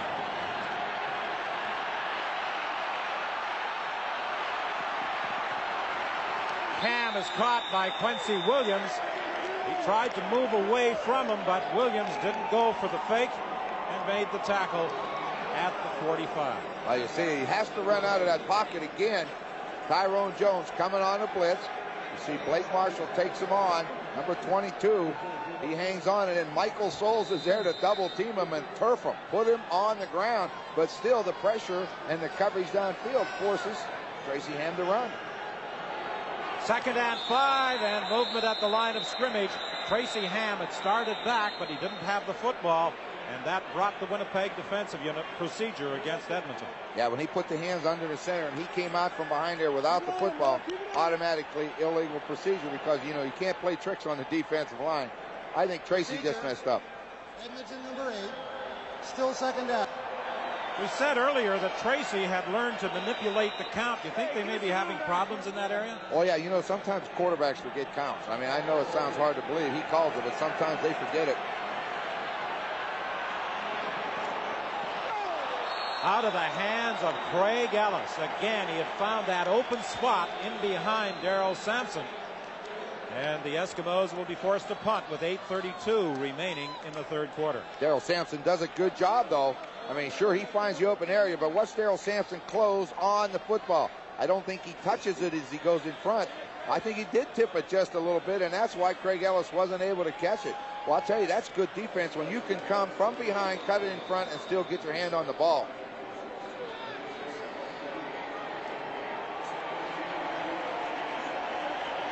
Ray McAreedy stands at the 25-yard line.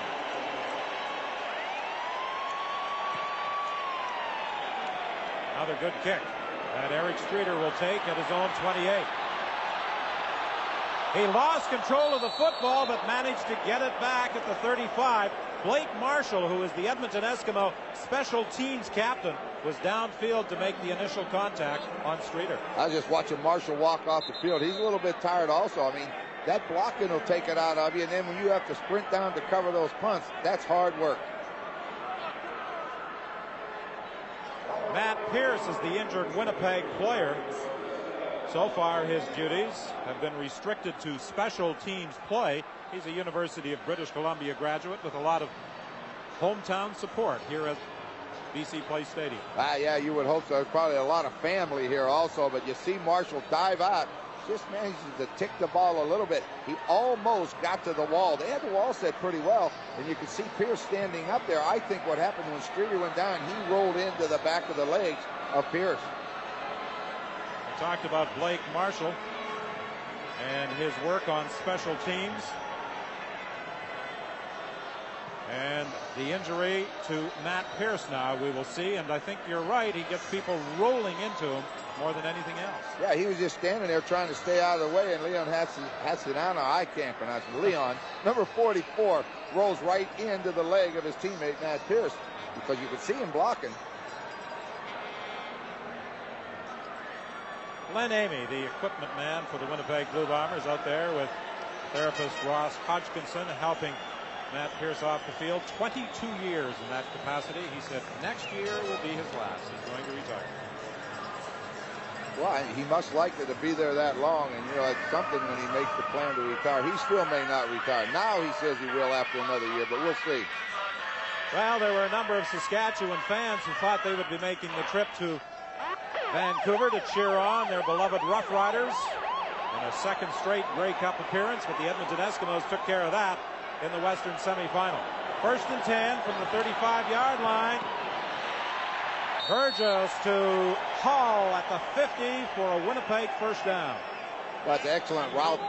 Lee Hull just drives Keith Gooch downfield, takes him deep, then he just curls, comes back to the quarterback.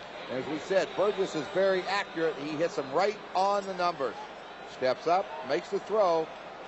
You see, Gooch has pretty good position on him, but when you're that accurate, it's very difficult to stop. 7:24 remaining in the third quarter. 17-4, Winnipeg leading Edmonton. Burgess is going deep for Perry Tuttle to the 5.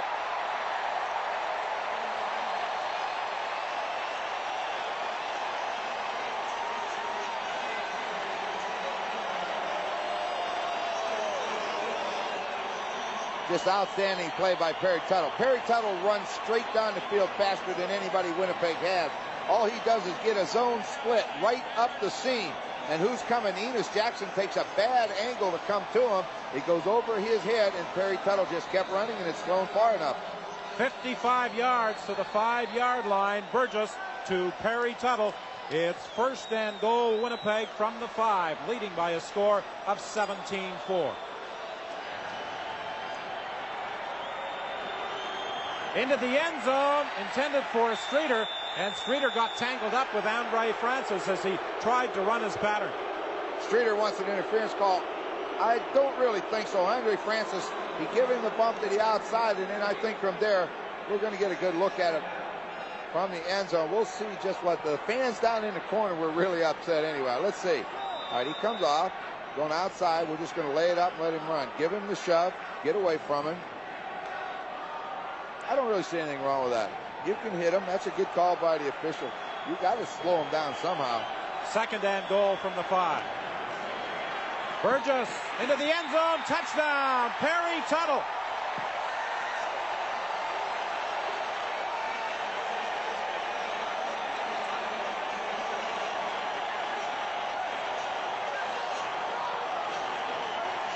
Well, if this is going to mark the end to Perry Tuttle's CFL career, he's going to go out in a blaze of glory.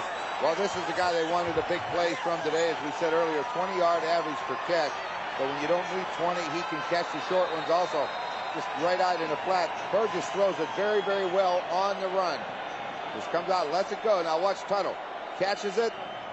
Get the foot down, inbounds. That's all he wants to do.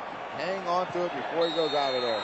And Trevor Kennard adds the point after, and the Winnipeg Blue Bombers have now produced 2 third-quarter touchdowns, and they have taken control of this 78th Grey Cup championship.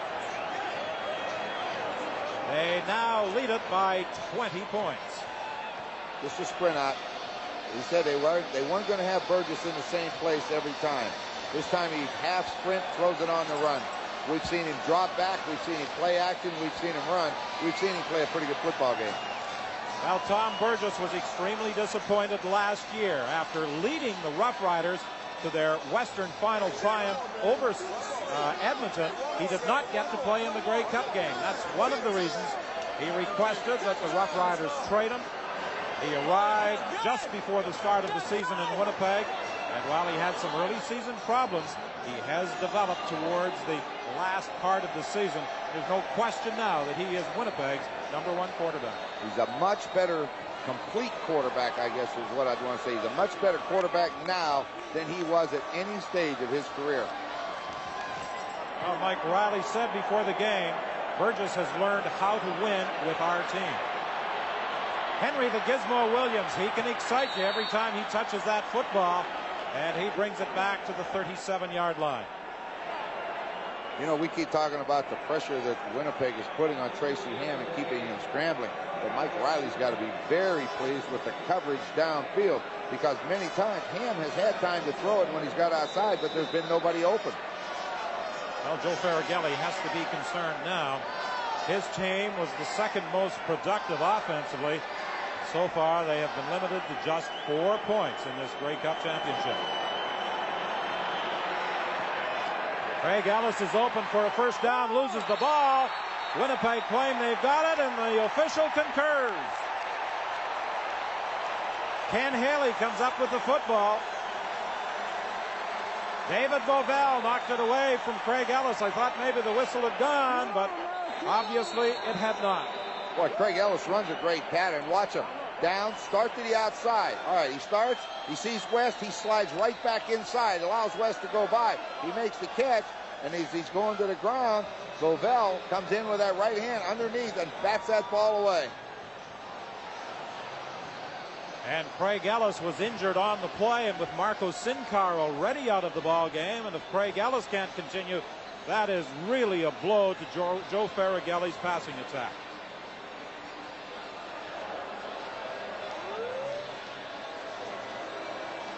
.538 is the time remaining in the third quarter, and Ellis is having a great deal of difficulty as he heads off to that Edmonton bench. Okay, here's where we see Craig Ellis right here. Craig Ellis just goes down, and he's going to break to the outside. But when James West slides by it, Ellis reverses and comes back inside him to catch the football. That's good pass route. Watch him. Comes down. Now, break in. Now slide away from him. If West is in your vision, and if you turn to look at the quarterback and you see a blue jersey, slide.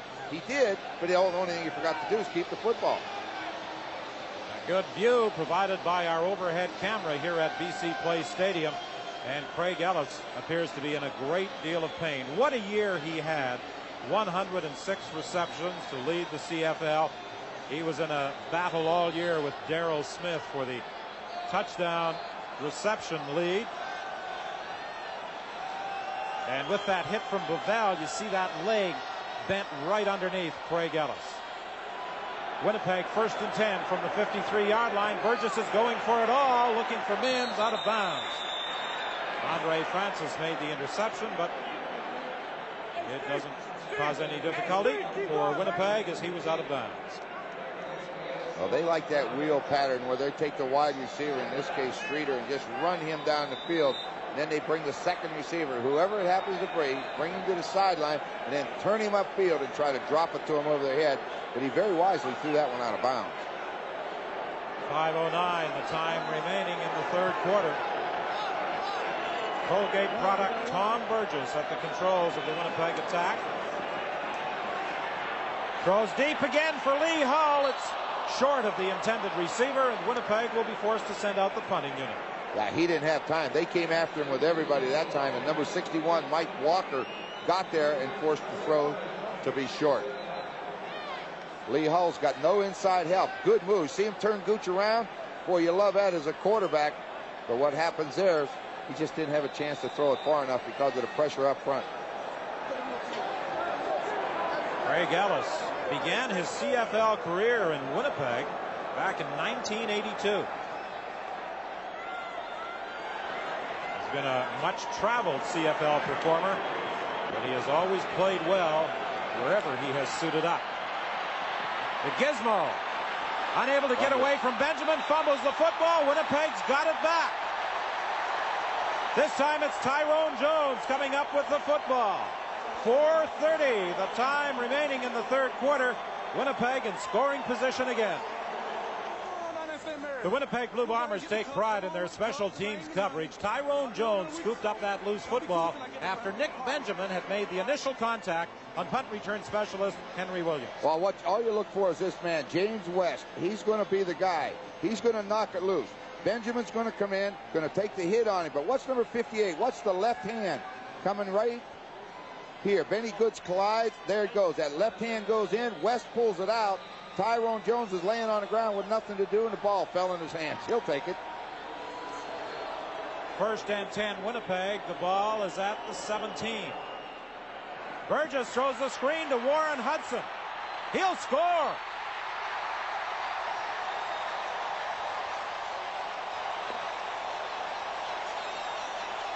Don, we talked at halftime, we would see some more screens from Winnipeg because of the pressure.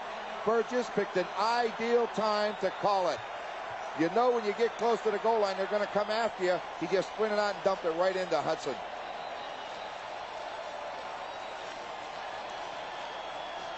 The Winnipeg Blue Bombers have really taken control of this football game in the third quarter. Well, he sprints out to dump to Hudson. Watch the block right here, number 59 on Mike McLean. Hudson just turns upfield and heads to the goal line. That is an outstanding job by that Winnipeg offense, especially Lau Bauer on McLean. The Winnipeg offense has been much maligned during the course of the year. The first team to finish last in offense, but have the best record in the league at 12-6. But in this Grey Cup game, one would almost think they were the most productive offensive team in the CFL. Well, you know, yesterday we were standing down on the field and we were talking with Cal Murphy. I remember him saying, he said, people are going to be surprised at the number of points that we're going to put on the board. Now, I kind of take that with a grain of salt because every team thinks they're going to put points on the board. But they have shown they can move the football against a very good Eskimo club. Another injury for the Eskimos. Enos Jackson is being helped off the field. 5 turnovers so far in the ball game, and the Blue Bombers have taken advantage. Okay, there's the screen down, but watch 59 to the left of your screen. Excellent job. Coming up again, Steve Rowe, the Huskers, 57, and Hudson just gets in behind those two big guys, and he's in standing up. A great job. When Warren Hudson was acquired by Winnipeg from Toronto, he was a little undecided early in the year if he was going to report. I'm sure right now he's absolutely delighted that he made the right decision. He's being used so much differently now. I mean, he's actually getting the football. He was a just another lineman, you know, last year. Now he's catching the football, running with it, but he's still blocking. So he's got to be very pleased with the decision he made. The Blue Bombers lead by 27. Let's bring in Steve Armitage. Don, what little offense the Eskimos have been able to generate has been Tracy Ham to Craig Ellis. Well, Ellis came off with an ankle injury. It's a sprained ankle. He asked the trainer to tape him up. He wants to get back into this game. So expect to see Craig Ellis back into the game with a slightly injured ankle. The Edmonton Eskimos coming into this game, Steve, were hoping to be the first team in Canada to ever score a double-double. In 1987, they won both the Grey Cup and the Stanley Cup. The Edmonton Oilers winning hockey's most cherished trophy. The 1947 Toronto Maple Leafs did it. So did the Argos that year. In 1977, the Montreal Canadiens and the Montreal Alouettes combined for the double. So the Eskimos were hoping to score a double-double this year, with the Oilers winning the Stanley Cup this past spring. You know what's surprising about the game, too, Don, is that they have taken advantage of every turnover the Eskimos have shown them. I mean, they were in the football game, I think, at halftime. Nothing to it. 6 points, 10-4. They come out and they turn it over. Burgess don't waste any time. He gets a chance right to the jugular. They put it in the end zone. That's a sign of a good football team that takes advantage of opportunities. 31-4 is the score. Certainly in contrast to the Grey Cup games we have witnessed over the past 3 years, where they've gone down to the final play before we had a decision. Although this one is not over yet. Still 4:15 remaining in the third quarter, but there's no question the Winnipeg Blue Bombers have a hand on the Grey Cup. Yeah, one half of it's theirs for sure. They got a good lock on it. James West on the special teams, down there to make the tackle on the gizmo on the sidelines. Let's bring in Scott. Don, here at the Winnipeg bench, Perry Tuttle's touchdown catch was not without its price. He has sprained, he thinks, his left knee. He's going to try and finish the game, but realizes that if he can't, he may already have done his job for the Bombers on this day. Tough game for the slot backs on both sides, with Sincar and Ellis injured. On the Edmonton side of the field, Perry Tuttle having some problems on the Winnipeg bench. 1st and 10 from the 38-yard line. Tracy Ham to the sidelines to right. Knocked down by Les Brown with a gain of about 10. Just a sprint out by Tracy Ham, and number 71, Keith Wright, just goes down and turns to the outside. Watch him. Les Brown just sits, drive him off. See, that's a zone defense. Les Brown's just sitting back. He's going to let him catch the football. The biggest mistake you can make on that is to come up and gamble with a big lead. Don't allow him to have a big play. Brown, let him have the catch. Edmonton going with a no-huddle offense, and on the sidelines, Larry Willis makes the catch in front of Rod Hill. We're going to see a little bit more zone defense now out of the Bombers, I believe. Make them earn them. Don't give them the big plays. 31-4 should be enough points to win the football game. Larry Willis, last year with Calgary, came over to the BC Lions this year with the coaching change. He was traded to the Edmonton Eskimos. And on 2nd down, Blake Marshall powers his way for a 1st down, tackled by Quincy Williams.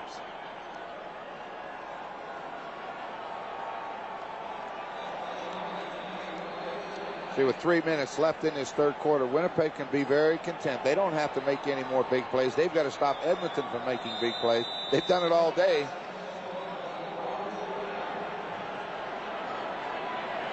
First and 10. Watch out. Incomplete on the sidelines. It was intended for Wright. Les Brown was over defending.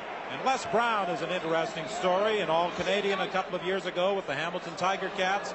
Cut by the Ticats. He went to Edmonton, couldn't get a job there. Moved on to the Winnipeg Blue Bombers and has developed into an Eastern All-Star. Well, he was considered one of the better ones in the league every one of those years. And ran into some problems in Hamilton. Edmonton, he had some tough competition there. But here, he's found a home again, and he can play. Well, we talked about Craig Ellis. We heard Steve say that he was going to try and get back into the ball game, and indeed he has for a 1st down. There's also a penalty flag on the play. A holding call against the Eskimos will negate the toss from Ham to Craig Ellis. It's interesting, 21 third quarter points, a Grey Cup record for the least productive offensive unit in the CFL. I don't think anybody would have expected that. Holding. But Edmonton number 57. Second down repeated. the only one I think would expect it to be Tom Burgess. I mean, he knows he can put points on the board, and he didn't waste much time in this third quarter. The ball comes back to the 50-yard line.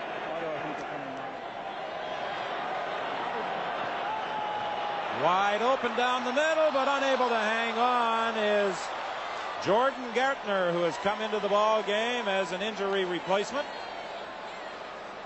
Correct that, Todd Smith. That was a pretty good job by Ham. Ham looked to his right, and that froze Dave Lavelle, allowed Todd Smith to get up that seam ahead of Ken Haley, and then, as you saw, just went off of that left hand. Got to go out and get that, though. I mean, you needed big plays, and these are the games to make them in. Last week he had 7 receptions, the most he's ever had in a game, and this one he just couldn't pull it in.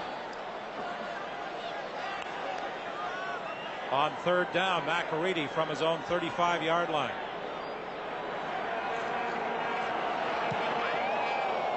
Rod Hill is trying to get through on the block. Here's the return by Ken Winey.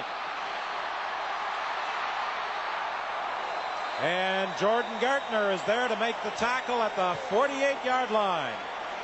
That might be one of the best returns of the entire season for the Winnipeg Blue Bombers on their punt return unit. 41 yards. I haven't seen him do that all year, so that probably is the best. But it just seems like today, Don, everything's going the Bomber way. Watch the wall set up.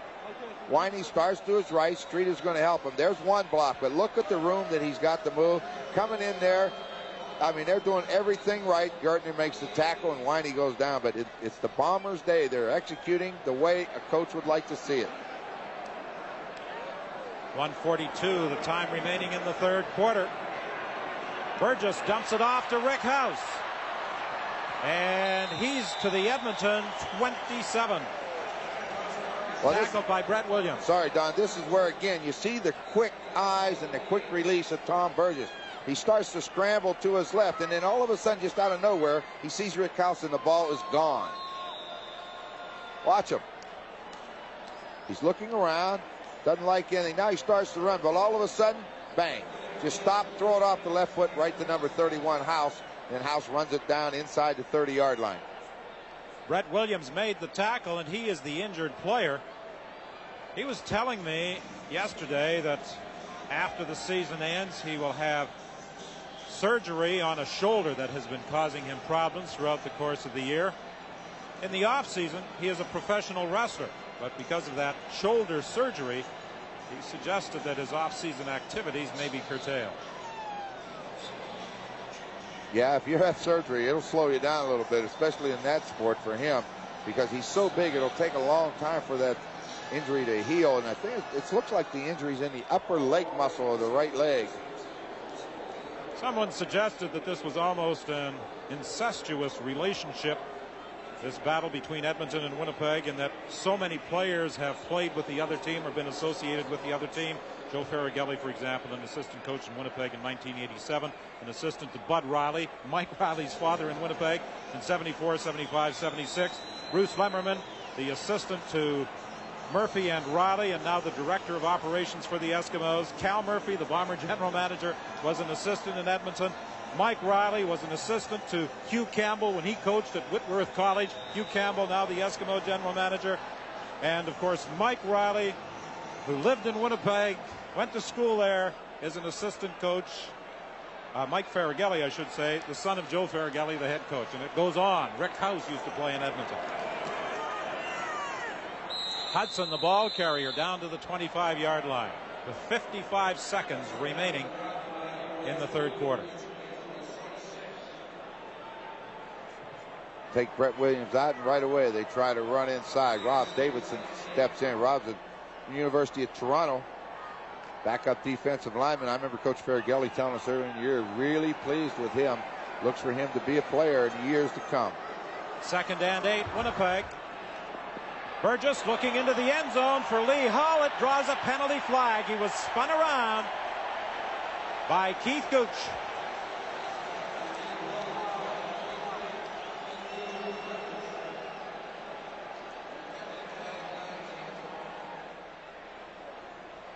Forward pass interference. Edmonton number 18. First down. Well, we get a good look at this. Remember, before he spun him around before. He gives him the move. He's got him again right here. He's got him. And Gooch knows it. Gooch just reaches out and grabs hold of that sweater and spins him around. And the referee's standing right here off to the left of the screen. He just throws the flag. But Hull has turned Gooch twice now. And you can turn a defensive back. You'll get a lot of action. It will be first and goal Winnipeg from the 3-yard line. The report on Williams is that he has a bruised thigh. 14 seconds remaining in the third quarter. Robert Mims has stopped short of the goal line with 7 seconds remaining. Keith Gooch came up to make the hit.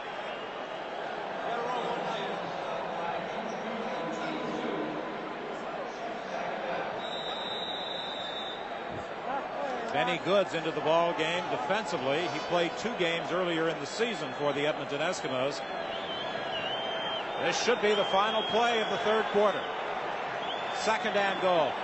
Warren Hudson, touchdown.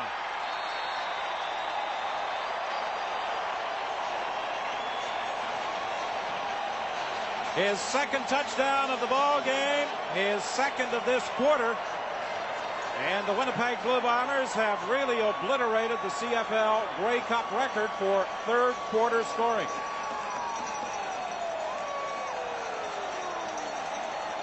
They now have 27 third quarter points. And Trevor Kennard will try and make it 28 points in this third quarter. That's an awful lot of points, but you'll see number 51, David Black, pulls out and leads up through the hole. All Warren Hudson does is follow him into the end zone. Great job. The previous record for points in the third quarter, 20 by Montreal in 1977. And that's the end of quarter 3.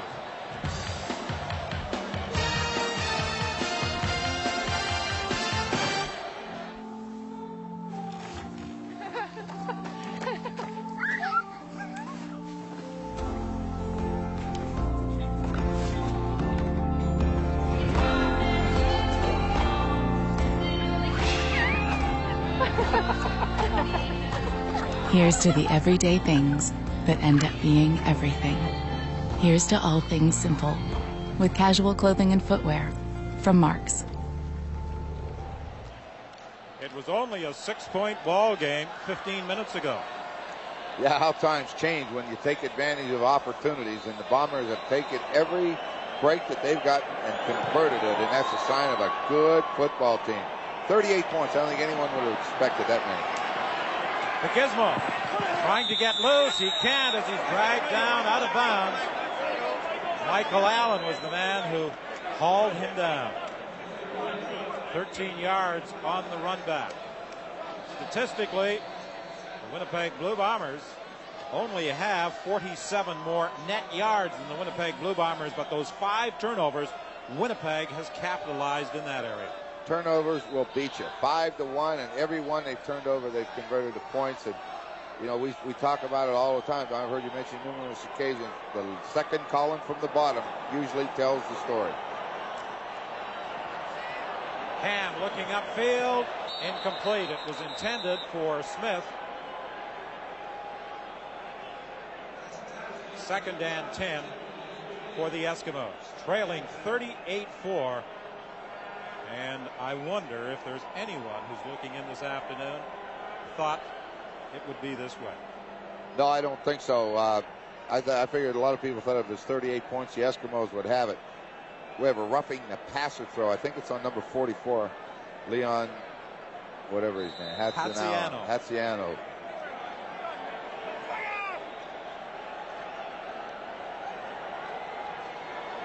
First and 10 from the 50-yard line.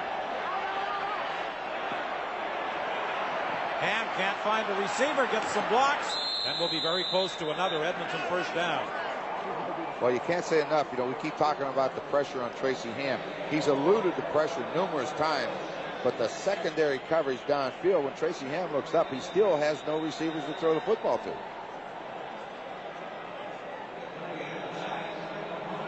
Randolph was in initially. Ham got outside him and then picked up some blocks inside, one of them by Rod Connup, and he is just short of a first down at the 50-yard line. James West, who missed 7 games this season because of that broken arm, appears to be the player who was injured on that tackle. On the sidelines, let's bring in Scott Oak.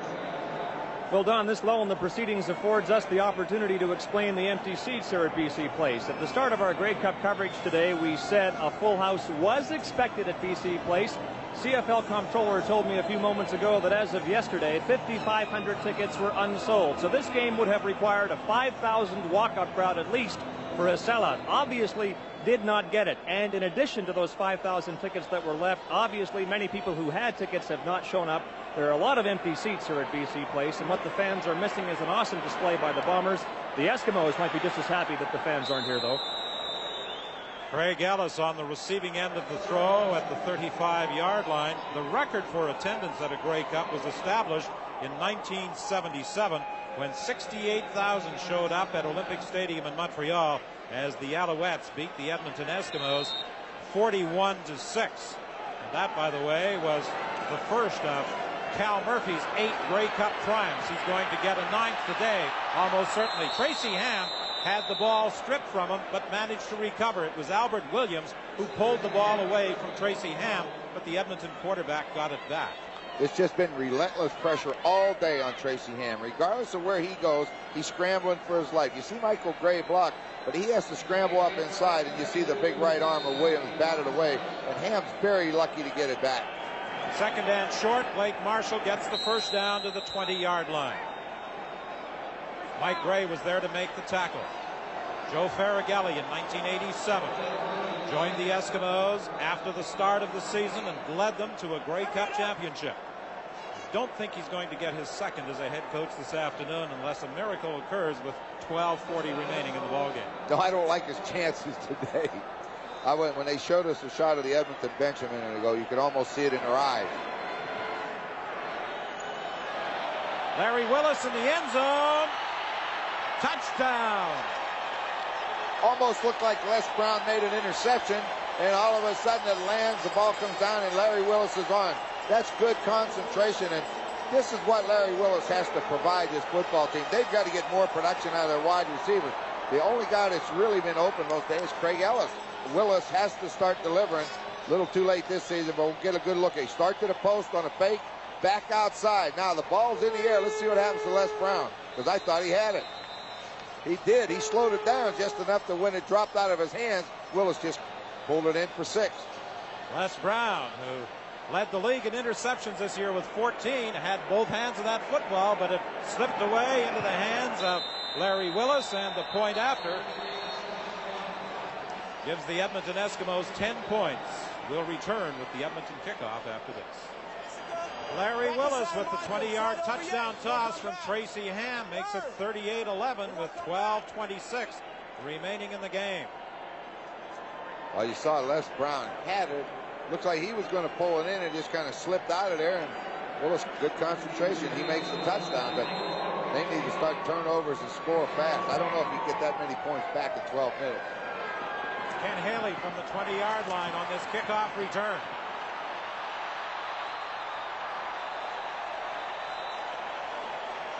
David Shelton made the tackle at the 54, a 35-yard run back by Ken Haley. Yeah, that's good field position. If you're the Eskimos, you need a 2 and out in a hurry. That meant great coverage downfield, starting at the 55. Even if they have to kick the ball, you're going to have 100 yards to go. We talked earlier about Cal Murphy, the Winnipeg general manager, winning his first Grey Cup as an assistant coach with Montreal in 1977. He won 5 more with the Eskimos from 78 to 82. One as head coach with Winnipeg in 84. Another as the Winnipeg general manager in 88. He's trying for a 9th this afternoon. He's never been to a Grey Cup game that he has lost. We should have thought of that yesterday. Robert Mims was tackled by Benny Goods after a pickup of just about a yard, and now time is very much the enemy of the Edmonton Eskimos as the clock continues to run. 11:40 remaining in the game. Yeah, that's the enemy. It's not the Bombers anymore. Forget it.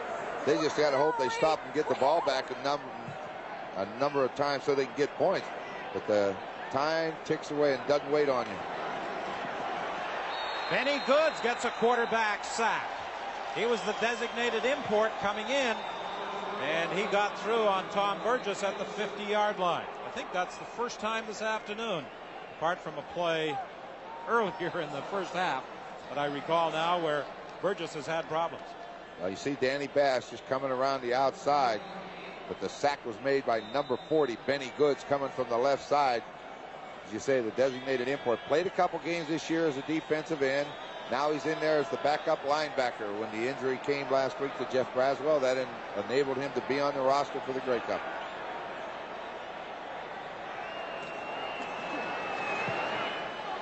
Excellent kick by Cameron. Gizmo goes back to the 10-yard line. Winnipeg had him well surrounded, and the big hit by Nick Benjamin. He's the center. He got downfield to deliver the blow that brought Williams down. We talked earlier about Cal Murphy and his 8 Grey Cup rings. Brett Williams doesn't have one, and he's been around the CFL for a few years. Cal Murphy, the Winnipeg general manager, sitting in the press box observing this game. Hugh Campbell, the Eskimo general manager, on the other side of that partition. As you look at the two GMs, it'd be a little difficult from that picture to tell which one was leading and which one was trailing by 27. Yeah, that was Hugh's wife Louise sitting with him. Good friends of mine, playing days. He's not going to be real happy about this one, but hey, the better team's wearing blue today. The ball comes loose under the pressure of Tyrone Jones, and the Eskimos get it back. It was McConnell who pounced on the football after Tyrone Jones took it away from Tracy Ham. We'll get a better look at it on the reverse angle camera. Well, he's getting the pressure again. Look, Tyrone Jones drives inside. West comes around.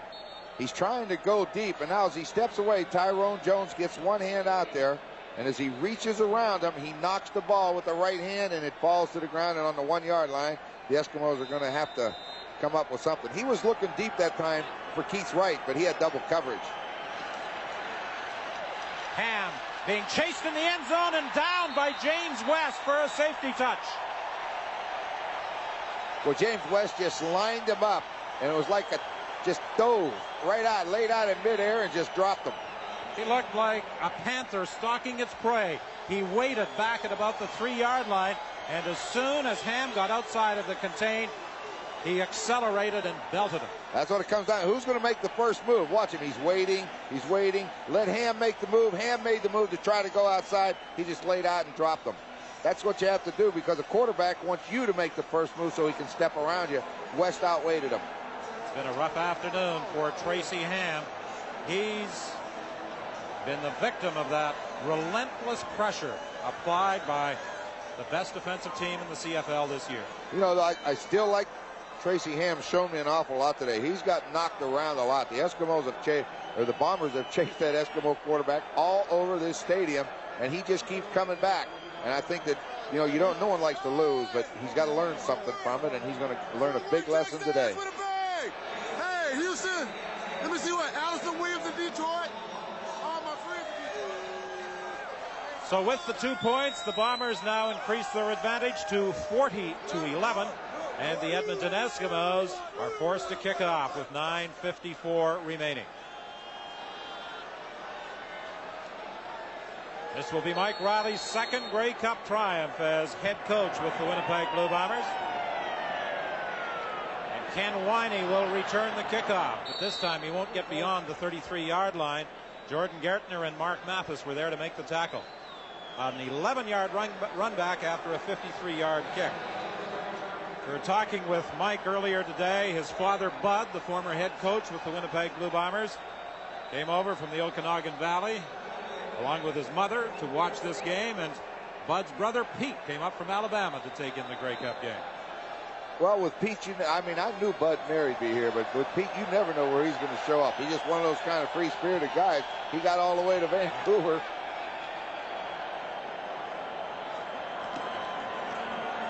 Robert Mims takes the toss out to the 41-yard line.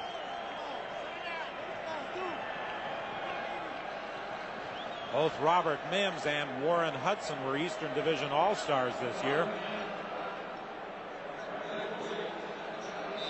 Benny Goods played 2 games late in the season for the Edmonton Eskimos. He did not dress the Western Final against Calgary, was the DI coming into this game and has come into the game as an injury replacement. Incomplete. It was intended for Rick House. Clear it out. Send Lee Hull straight up the field. And then all you do is bring Rick House down and break him out behind him. But he got it a little bit too far out in front of him.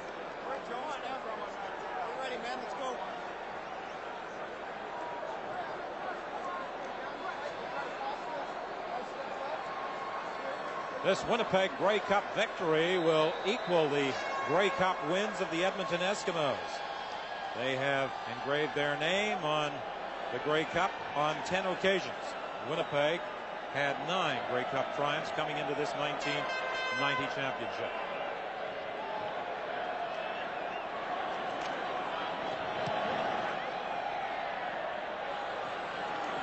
This ball bounces, picked up by Williams at the 35, and Nick Benjamin again downfield to make the tackle. Don, how many people you think would have ever picked Winnipeg to win the Grey Cup back in June or even July? Back in June and even in July, most of the experts weren't even picking Winnipeg to make the playoffs. No, and I think I was one of them that looked at it that way. I didn't feel coming into training camp that they had a starting quarterback that they could rely on, and I guess that's why they went out and got Tom Burgess, and they sure knew what they were doing because he has sure made them tough. They are an excellent football team on both sides of the ball, especially today. 1st and 10 from the 36. Incomplete. Craig Ellis continuing to play despite that earlier injury. The report on Marco Sincar, who left in the first half and went to hospital with a bruised kidney, is that he is in stable condition and is undergoing further tests.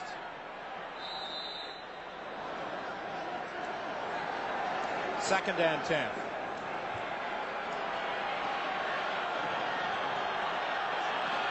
Great battle is after Ham. He got the pass away. It goes out of bounds. Again, you saw how much time Tracy Ham had to throw the football. He had enough time to throw it. But I look downfield, I can't find a white jersey without a blue one right beside it. And if you give a guy enough time, this is a tough hit for a quarterback to take. Watch. So you get underneath that shoulder, get under that right shoulder, and when you come down and you drive that body into it, that hurts. They got to get open for him. He's doing everything, but he needs some help. 8:03 is the time remaining here at BC Place Stadium. The Winnipeg Blue Bombers en route to their 10th Grey Cup championship, leading by a score of 40-11.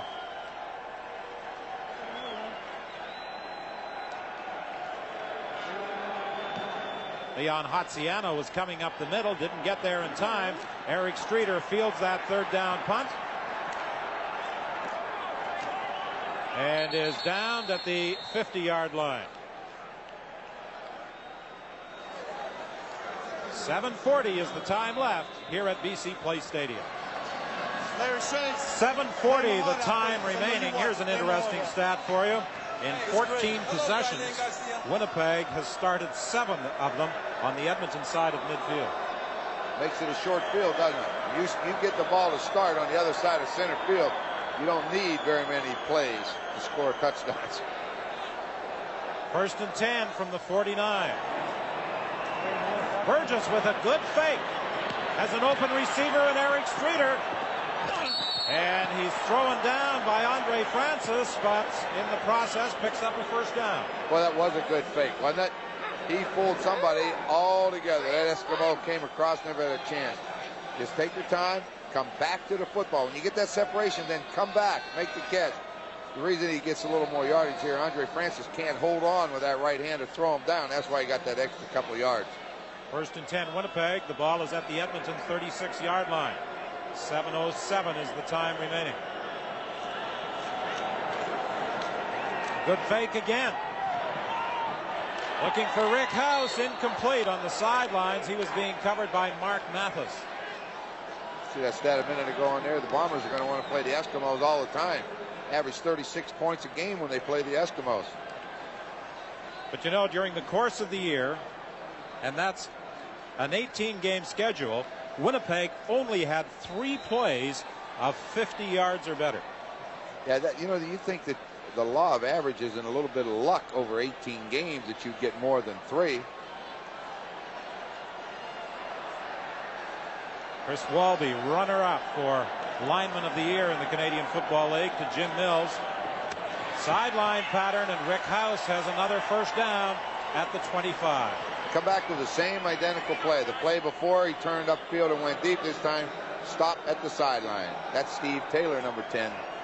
Backup quarterback, second year out of Nebraska. Outstanding athlete, a lot like Tracy Ham. He may be a little taller and so on, but he's a lot like him. Very quick, got a good arm. So it would appear that he is going to replace Tracy Ham as the Eskimo quarterback in the final 6:34 of this football game. Again, Brett Williams is the injured ball player being assisted to the sidelines. He was hurt earlier, replaced by Benny Goods. And Benny Goods is back in the ball game, but playing a linebacker position now. You see Brett Williams being blocked by Nick Benjamin, and he just stayed with him, and finally just collapsed him. And he's having trouble with that leg. You stay with it, it will collapse on you. Rob Davidson replaces Williams at defensive tackle. Burgess looking into the end zone for Streeter. Incomplete. Good coverage by Andre Francis. Oh, I'm sorry, that looks like Mark Mathis. I was looking for Francis. Boy, he did a great job.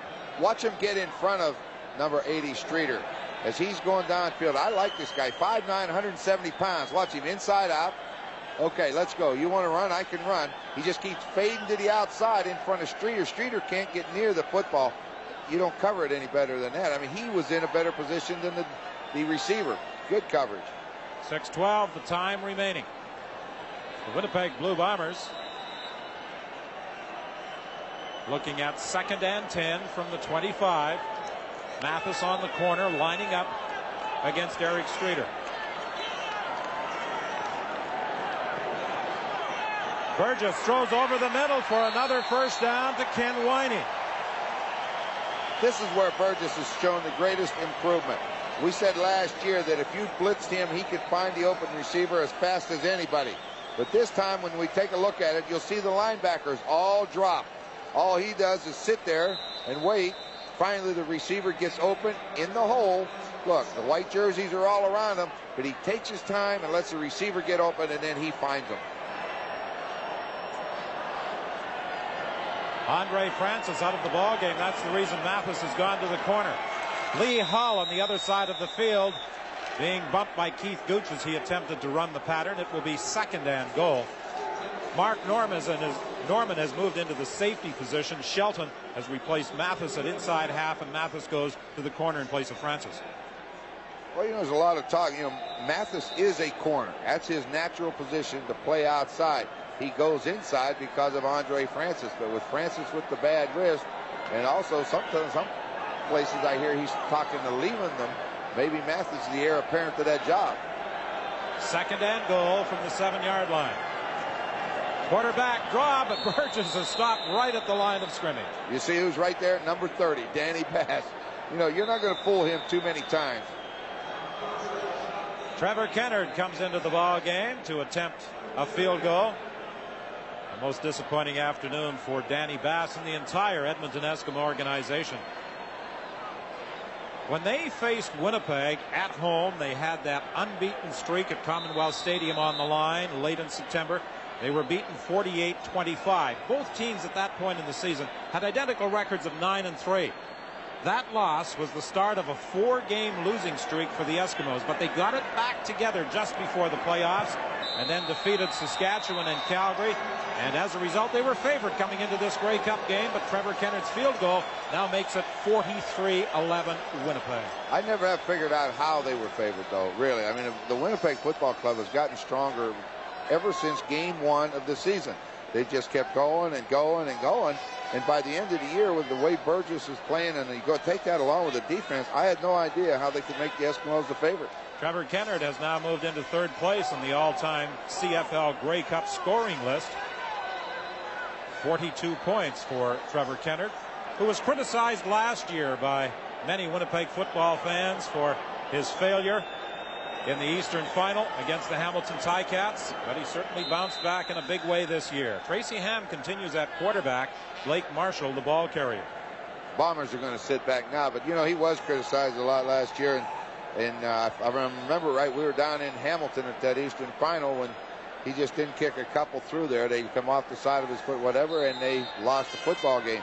But I think from that point on, Winnipeg went looking for a quarterback. They knew they had to have somebody to lead this football club. Tracy Ham finally picks out Larry Willis.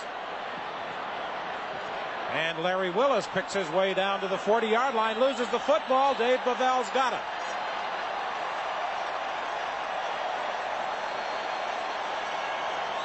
Just another turnover. There's been a lot of them today, and most of them have gone to the guys in the blue. So the rookie safety of the Winnipeg Blue Bombers is going to keep that Grey Cup football as a souvenir.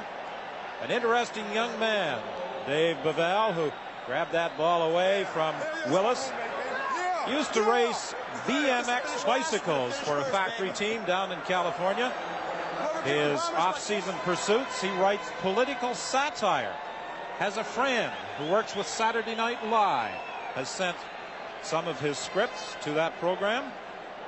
Danny McManus has now replaced Tom Burgess as quarterback of the Winnipeg Blue Bombers. And he gives the ball to Robert Mims, taking the clock down to 3:26 remaining in the game. You know, I think back to early in the season, we did some Winnipeg games, and the big quarterback controversy at the time is whether Burgess or McManus should be number one. And Mike Riley just kept saying Burgess is our quarterback, and he was being second-guessed all over town. But I think people finally are starting to understand you cannot walk into any professional football league and expect to be the starter. You don't know enough, and Burgess has shown you why. When you put the ball and the job on the line, he has got it done this year. McManus finds Rick House for a first down at the 53-yard line with 2:50 remaining in the game as the Winnipeg Blue Bombers are on their way to their 10th Grey Cup triumph. That trophy first presented to the Winnipeg Blue Bombers on December 7th, 1935. They beat the Hamilton Tigers 18-12 to become the first Western team to win the Grey Cup. Other victories in 1939, 1941, 58, 59, 61, and 62, 1984, 1988, and again in 1990.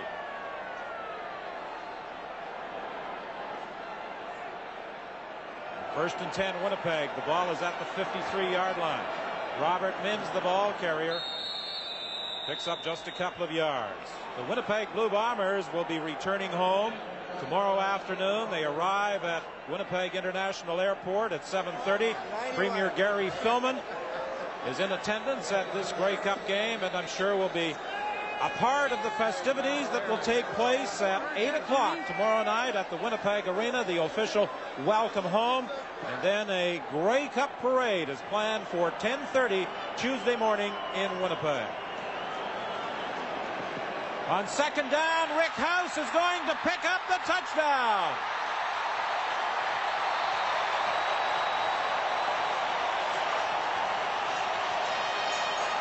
Boy, when you hit the defense right, and they have done it all day, 56 yards. Danny McManus just throws it up the middle of the house. He catches it in full flight. Once he caught it, it was over. Rick House, the leading receiver during regular season play with Winnipeg, 56 yards for the touchdown. Watch a reverse angle. Gets the good pressure. Larry Ruck is coming. The Shelton cannot run with Rick House, and when House turns it up the field, it was over. McManus made the right read. You saw the safety man try to run with Rick House, and House ducked underneath him right up the middle of the field and then was gone. Trevor Kenner with the point after.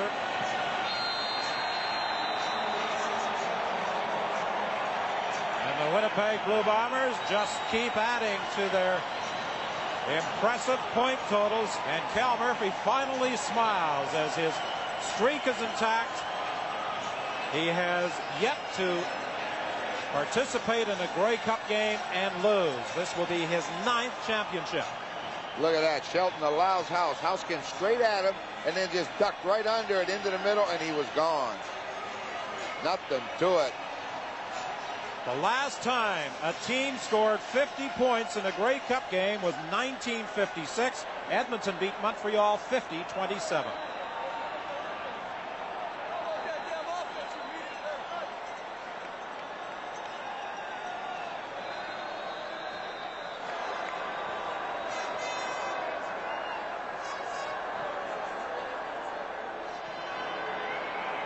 This kickoff return with Brian Walling.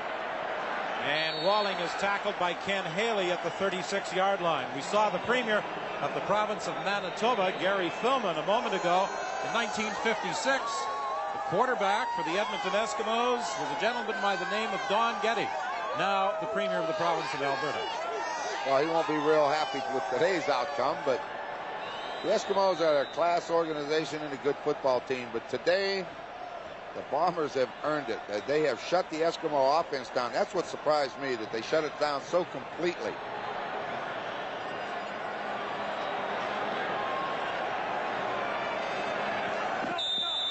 No good. Keith Wright made the catch on the sidelines, and he draws a penalty flag. The official there reacting, feeling that that ball was thrown at him by Keith Wright after he ruled that he had not made the catch.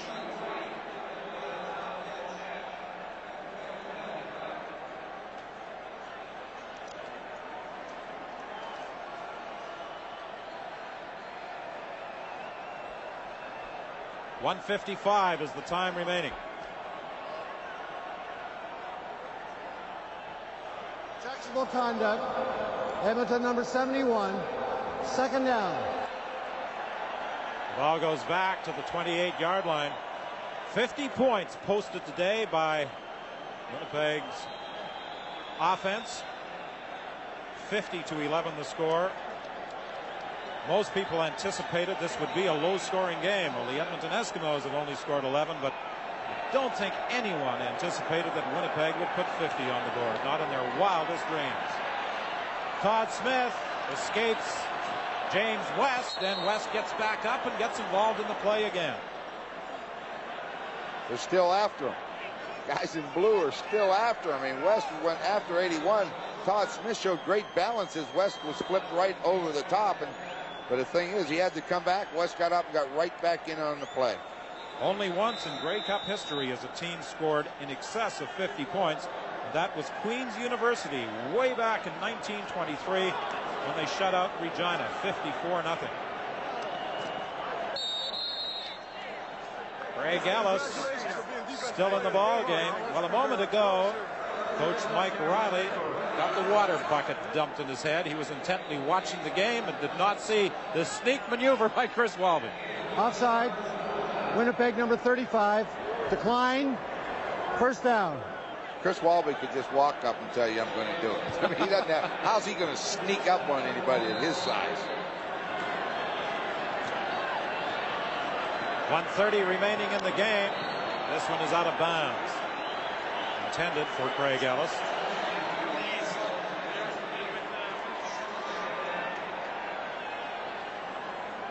This game especially satisfying for two players, Chris Walby and Perry Tuttle. They did not play in 1988 in Winnipeg's last triumph. Walby was out with a knee injury.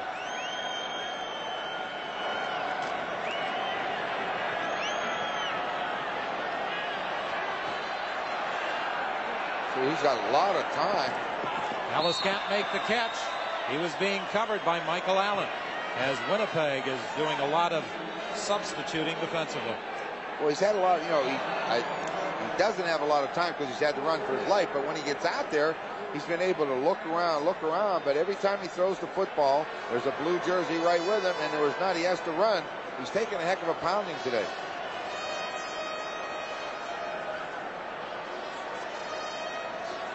Well, the facial reactions on either side of the field pretty much tell the story of what has taken place here at BC Place Stadium today. The victors and the vanquished. Tracy Ham almost intercepted. Randolph got his hand on that football, and not surprisingly, Tom Burgess has been named the outstanding player of this 1990 Grey Cup game. The best defensive player, Greg Battle, a pair of interceptions, his first, led to the initial Winnipeg points, setting up a field goal by Trevor Kenner just when it appeared as though the Edmonton Eskimos on their first possession were going to drive for a touchdown. Yeah, that may have been the biggest play of the game. You know, Edmonton needed to get something going. They did. First drive down the field. With Greg Battle playing free safety, makes the interception. And Warren Hudson, with a pair of touchdowns, has been named the outstanding Canadian. They are the Molson MVP award winners. Lee Hall down at the goal area, and Danny McManus couldn't get it to him. He was being double covered by Keith Gooch. Sammy Garza, pardon me, has now moved in as quarterback. So Mike Riley is letting everybody play this afternoon. Well, McManus got his touchdown. He must let Garza see if he can get one.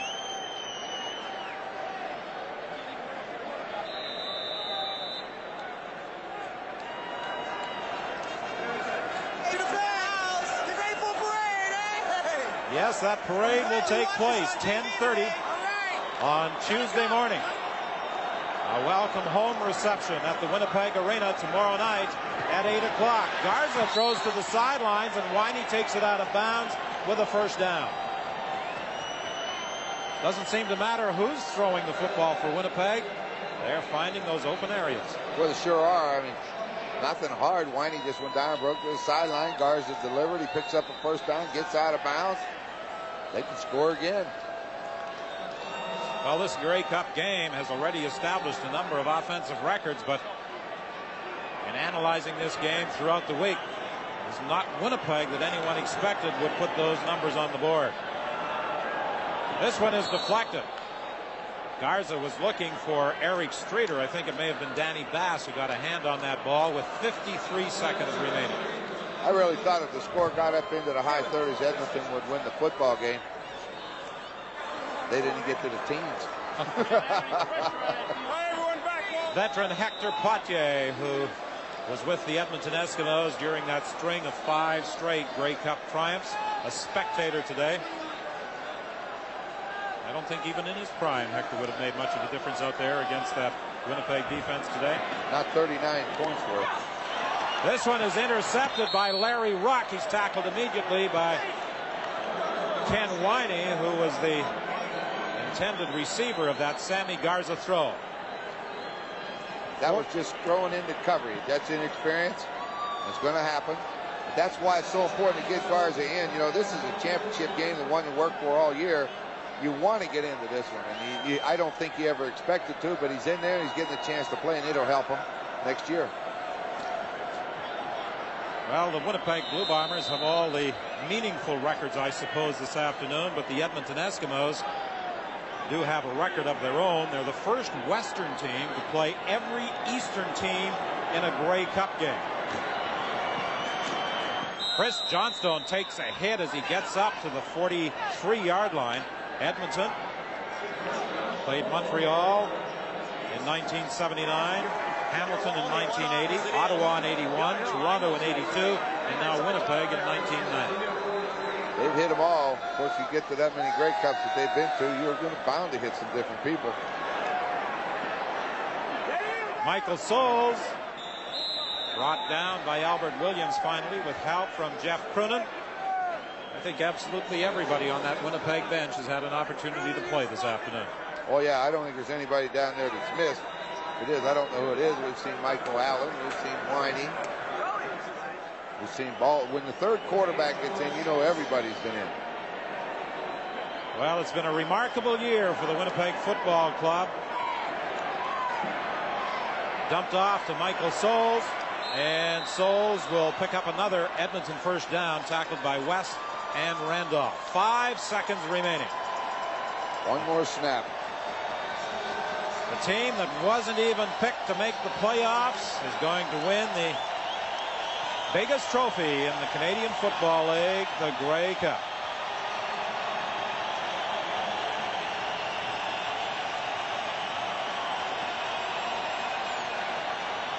And with 5 seconds remaining, this should be the final play of the ball game. Let me remind you, immediately after the game, we'll be going down to the sidelines and to the dressing room to hear from the 1990 Grey Cup champion Winnipeg Blue Bombers.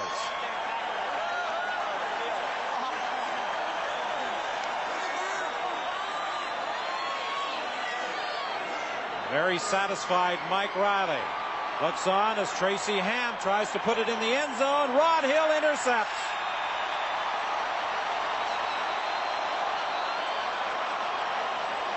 And Rod Hill is going to run out of bounds and provide a fan with a souvenir.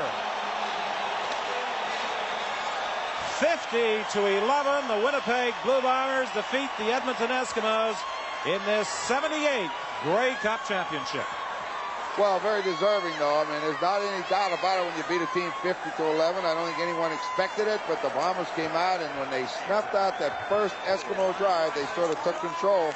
And then especially that third quarter was unbelievable. Every time it turned around, Winnipeg was in the end zone. On the sidelines, let's bring in Scott Oak. Well, Don, I'm with the defensive player of this game, and I think he was the real hero. His 2 interceptions really broke the backs of the Edmonton Eskimos on this day. And Greg Battle, you had the kind of game that a linebacker would dream about. First of all, I'd like to thank my Lord Jesus Christ for giving me the strength, and my wife and my grandfather supported me throughout the year. It's a great game, and our defense showed up as well as our offense.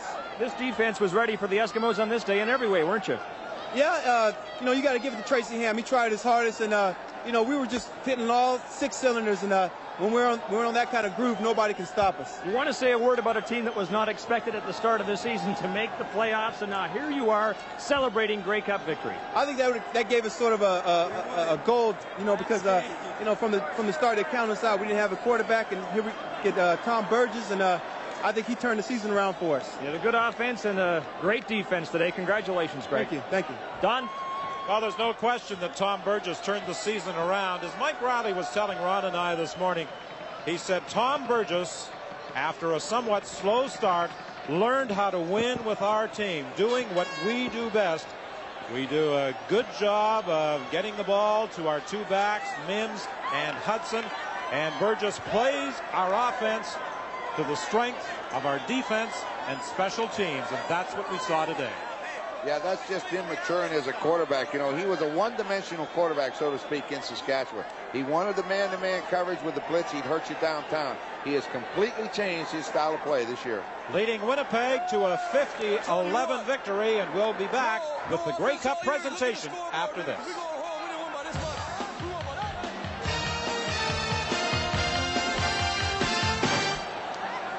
Well, in that mob scene down at field level, the commissioner, Donald Crump, was unable to get to the Winnipeg Blue Bombers to make the presentation of the Grey Cup, but the Bomber players got their hands on it, Ron, and they are now celebrating a most deserving 50-11 Grey Cup win. They really didn't care who presented it. They know that's theirs. They're just going to take it home with them, but as you say, most deserving. A real surprise in a way to have the score to turn out to be 50-11, but well deserved, though. They're a heck of a football team.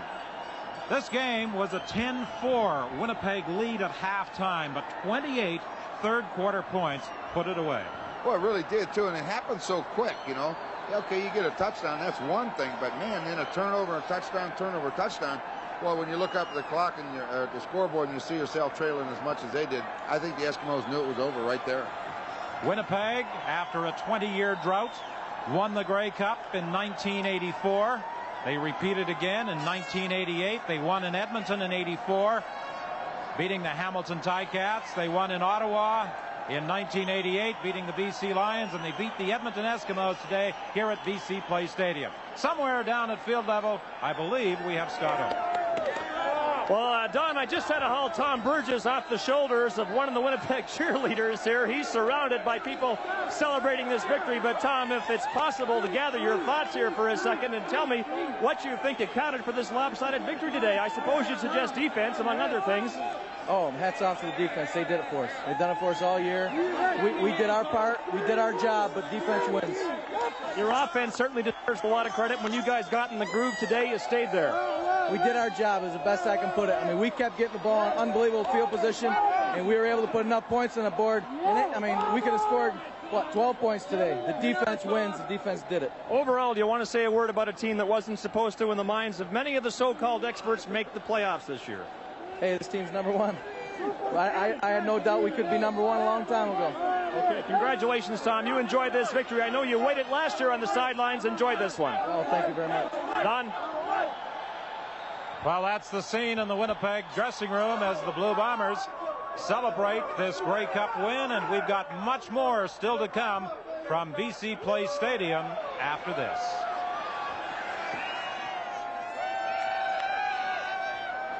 Ladies and gentlemen, we now direct your attention to the end zone, where Commissioner Donald Crump and C. Ronald Simpson, Vice President of Sports, Molson's Breweries, will present trophies to today's 3 outstanding players, les 3 joueurs les plus utiles du match.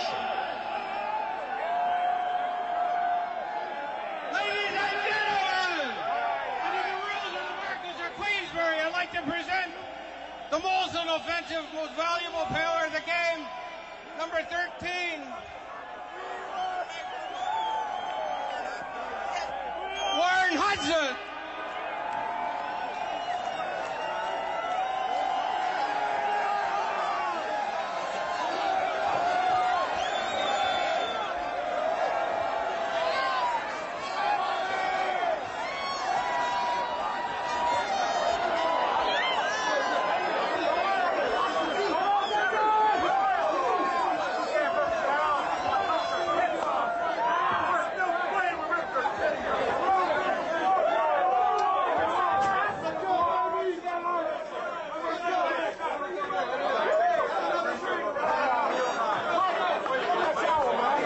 Winnipeg players celebrating their Grey Cup win.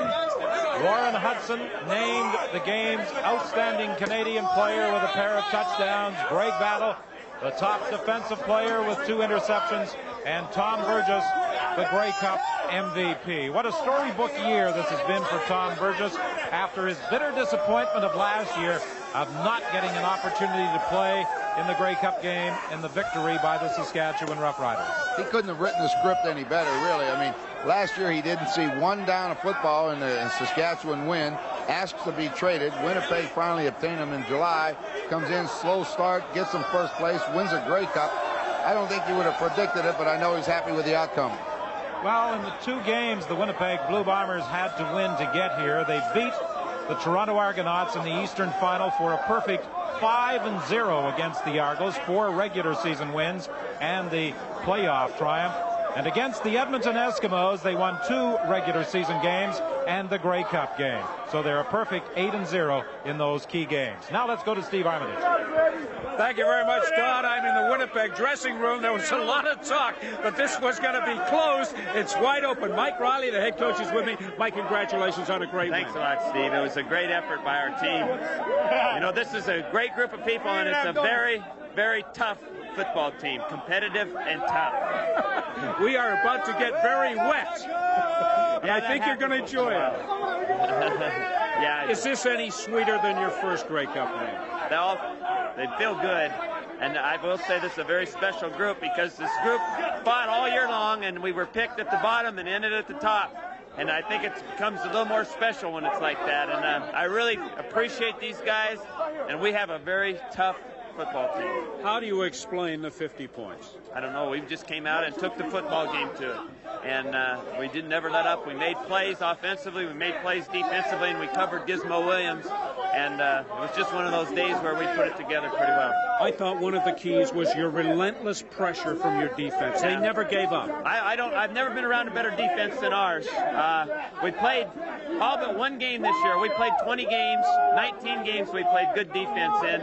We had a bad day in Labor Day in Regina, but besides that, we played great defense.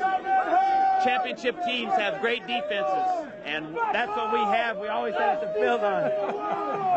Mike Riley, congratulations once again. Now let's go to Don Whitman.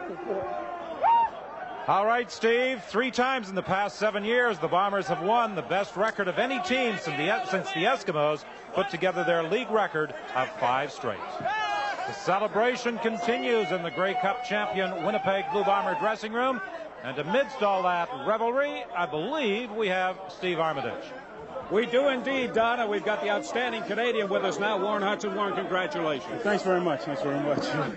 This is a first for me, and it's great to win my first Grey Cup. And with all these great guys, it's been just a pleasure. It's been fun. Tell us about that first touchdown. It was a screenplay. Tom called it, and you're doing fine. Keep going. Tom called it, and I don't think they thought I was going to be running the ball, so it was kind of a surprise on them. So it was nice to get in there. Now, all the talk before this game was of Robert Mims. Did you think you'd get as much play as you did? Well, I think Robert still ran the ball, and I think they were keying on Robert. That's what it was. But Robert still ran the ball, and I caught screen passes, but Robert was a runner. He was a hard runner today. They said this Winnipeg offense couldn't score points. 50 is a lot of points. I know. They said if we won, it was going to be ugly. Shit, 50 points ain't ugly. It was a beautiful feeling. How does it feel right now? It feels great. You know, if somebody had told me this in June, that I'd be traded to Winnipeg and then win a Grey Cup, I never would have believed him. But here we are, so what can I say? Warren, congratulations on a great game. I've got Trevor Kennard here. Trevor, congratulations. Is this any sweeter than it was 2 years ago? This is very sweet. What makes it really sweet, though, is it's my mom and dad's 50th wedding anniversary. I want to say happy anniversary, Mom and Dad. Last week in the Eastern Final, it was your birthday, Jake, 4 years of age. Hi, Luke and Jake. Happy anniversary, Mom and Dad. And they're always sweet. They're always sweet. How do you explain the 50 points? I think we have a great offense. We have a great offense. It just took them 18 games to kind of find their range, and our defense scored some too. Greg Battle's interception for the TD, I really thought was a great play of the game. Tremendous credit has to go to Mike Riley and special teams coach Dave Ritchie. Our special teams have been solid all year. Thank you very much, Trevor. Thank you, Steve. To Rod and Don. Luke and Jake. When Winnipeg defeated Edmonton 48-25 late in September, that was the most points all season Winnipeg put on the board. They exceeded that total again against the Edmonton Eskimos in the most unlikely setting, the Grey Cup game. Oh, yeah. We've said during the telecast and later that no one expected 50 points from anybody. I know I was surprised. I thought they'd win in the 20s, 24, 21, something like that. And as Hudson said, maybe it was ugly, but 50 points isn't ugly. But the surprise, as much as Winnipeg scoring 50 points, is that they were able to limit Edmonton to just 11. They shut them down completely. That was a surprise, you know. I thought for sure they'd get things going, get a few touchdowns late in the second half, but not today. Winnipeg never let up. Back to the excitement of the dressing room, and again, here's Steve Armitage. Thank you very much, Don. Tom Burgess is with me. Tom, you and I talked before the game. You were a little nervous, a little uptight. This has to be, I would think, the dream come true for Tom Burgess. Yep. What more do you Care want to say? elaborate on that? Well, last year it was tough. You know, as good as it was, and I wanted to get back here. And I mean, who could dream I'd be back here this quick? And it happened. I'm proud of myself for once, and this is great. So much talk about the Winnipeg defense before the game, but it was the offense that became the story. Well, the defense is a pretty good story. They took the game into their own hands, and we finally did our job. You know, we finally took advantage of all the opportunities we could, and that resulted in the blowout. But my hat's off to that defense of ours. They're the best I've ever seen. Tom Burgess, congratulations. Let's go to Scott Oakes. Scott? Steve, I'm just outside the Edmonton locker room, and I would say this: one of the most difficult jobs in all professional sport is to try and explain what went wrong on a day like this. But a class veteran by the name of Rod Knopp has consented to give us his thoughts on where it all went sour for you today. Straightforward turnovers.